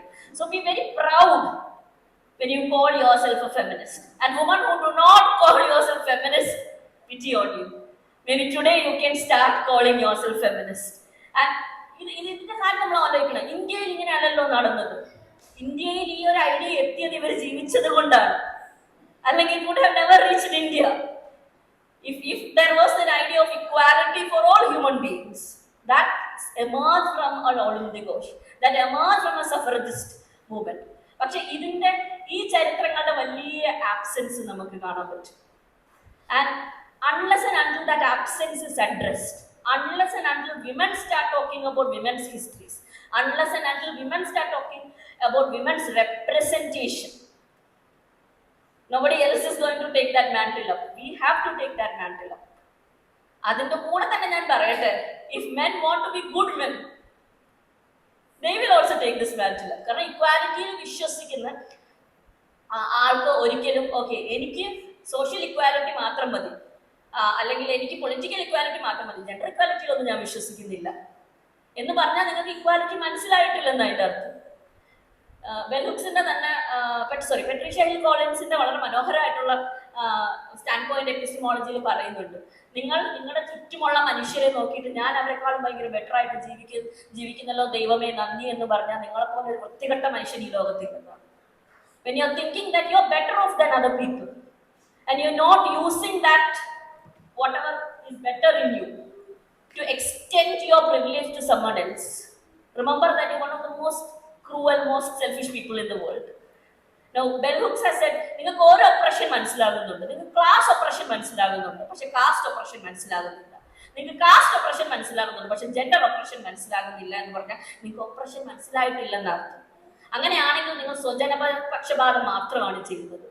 നിങ്ങൾക്ക് എനിക്ക് എന്റെ ലൈഫ് ബെറ്റർ ആക്കാൻ വേണ്ടിയാണ് ഞാൻ ഫൈറ്റ് ചെയ്യുന്നത്, ഞാൻ ഇക്വാലിറ്റിക്ക് വേണ്ടിയല്ല ഫൈറ്റ് ചെയ്യുന്നത് എന്നാൽ ആ സത്യസന്ധതയെങ്കിലും കാണിക്കണം. ഞാൻ ഫൈറ്റ് ചെയ്യുന്നത് എനിക്ക് ശമ്പളം കൂടാൻ വേണ്ടിയാണ്, ഞാൻ ഫൈറ്റ് ചെയ്യുന്നത് ഇക്വാലിറ്റിക്ക് വേണ്ടിയല്ല. നിങ്ങൾ ഇക്വാലിറ്റിക്ക് വേണ്ടിയാണ് ഫൈറ്റ് ചെയ്യുന്നതെങ്കിൽ gender equality is a crucial component of it. There is no way that you can say that okay എന്താണ് സ്കൂളിലും ഓഫീസിലും കോളേജിലും ഒക്കെ ഞാൻ സ്ത്രീകൾക്ക് ഇക്വാലിറ്റിയിൽ ഞാൻ വിശ്വസിക്കുന്നു, വീട്ടിൽ എന്റെ ഭാര്യ വന്ന് എനിക്ക് ചായ തരും എന്ന് പറയുന്ന ഇക്വാലിറ്റി അല്ല. എന്റെ വീട്ടിൽ മുഴുവൻ പണി എന്റെ ഭാര്യ എടുക്കും, അതിനോടുകൂടെ അവൾ ജോലിക്ക് പോകും, എന്നാൽ ഞാൻ ഭയങ്കരമായിട്ട് ഇക്വാലിറ്റിയെ കുറിച്ച് ഘോര പ്രസംഗിക്കും. ഇന്ന് ഇവിടെ ഇരിക്കുന്ന പുരുഷന്മാരോട് എല്ലാവരും ചോദിക്കുകയാണ്, നിങ്ങളുടെ ഷർട്ട് കൊണ്ട് നിങ്ങൾ അലക്കിയിട്ടില്ലെങ്കിൽ, വാഷിംഗ് മെഷീനിൽ ഇട്ടത് നിങ്ങളല്ലെങ്കിൽ, വിരിച്ചത് നിങ്ങളല്ലെങ്കിൽ നിങ്ങൾ ഇക്വാലിറ്റിയിൽ വിശ്വസിക്കുന്ന മനുഷ്യരല്ല. Understand that. You might think that you believe in equality, you don't. നിങ്ങൾ ഹൗസ് ഹോൾഡ് ചോർസിൽ ഹെൽപ്പ് ചെയ്യുന്നില്ലെങ്കിൽ അത് ഹെൽപ്പ് പോലെ നിങ്ങൾ ഹൗസ് ഹോൾഡ് ചോർസ് ഷെയർ ചെയ്യുന്നില്ലെങ്കിൽ you do not have any right to talk about any kind of equality, particularly the Marxist form of equality. ഇനി നിങ്ങൾ ആ പ്രസംഗം നിർത്തണം, സത്യമായിട്ട് നിർത്തണം. കാരണം നിങ്ങൾക്ക് ഇത് മനസ്സിലായിട്ടില്ല, മനസ്സിലാക്കേണ്ട കാര്യം സ്വന്തം പ്രസംഗം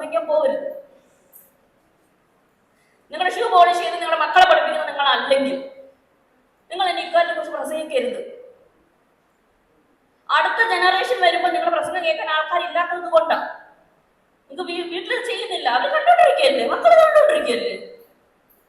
അവര് എന്താണ് ലോകോത്തരമായിട്ടുള്ള OTT സീരീസ് ഒക്കെ കണ്ട് അവർക്ക് ഇക്വാലിറ്റി മനസ്സിലായത്. You are late to the show.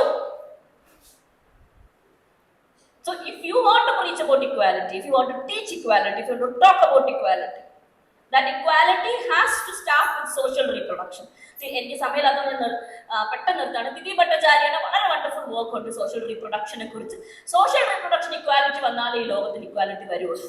If you're someone who still believes that women and men are different and so they have differential capacity, so women have to do more household work, I just proved to you that it was shaped historically.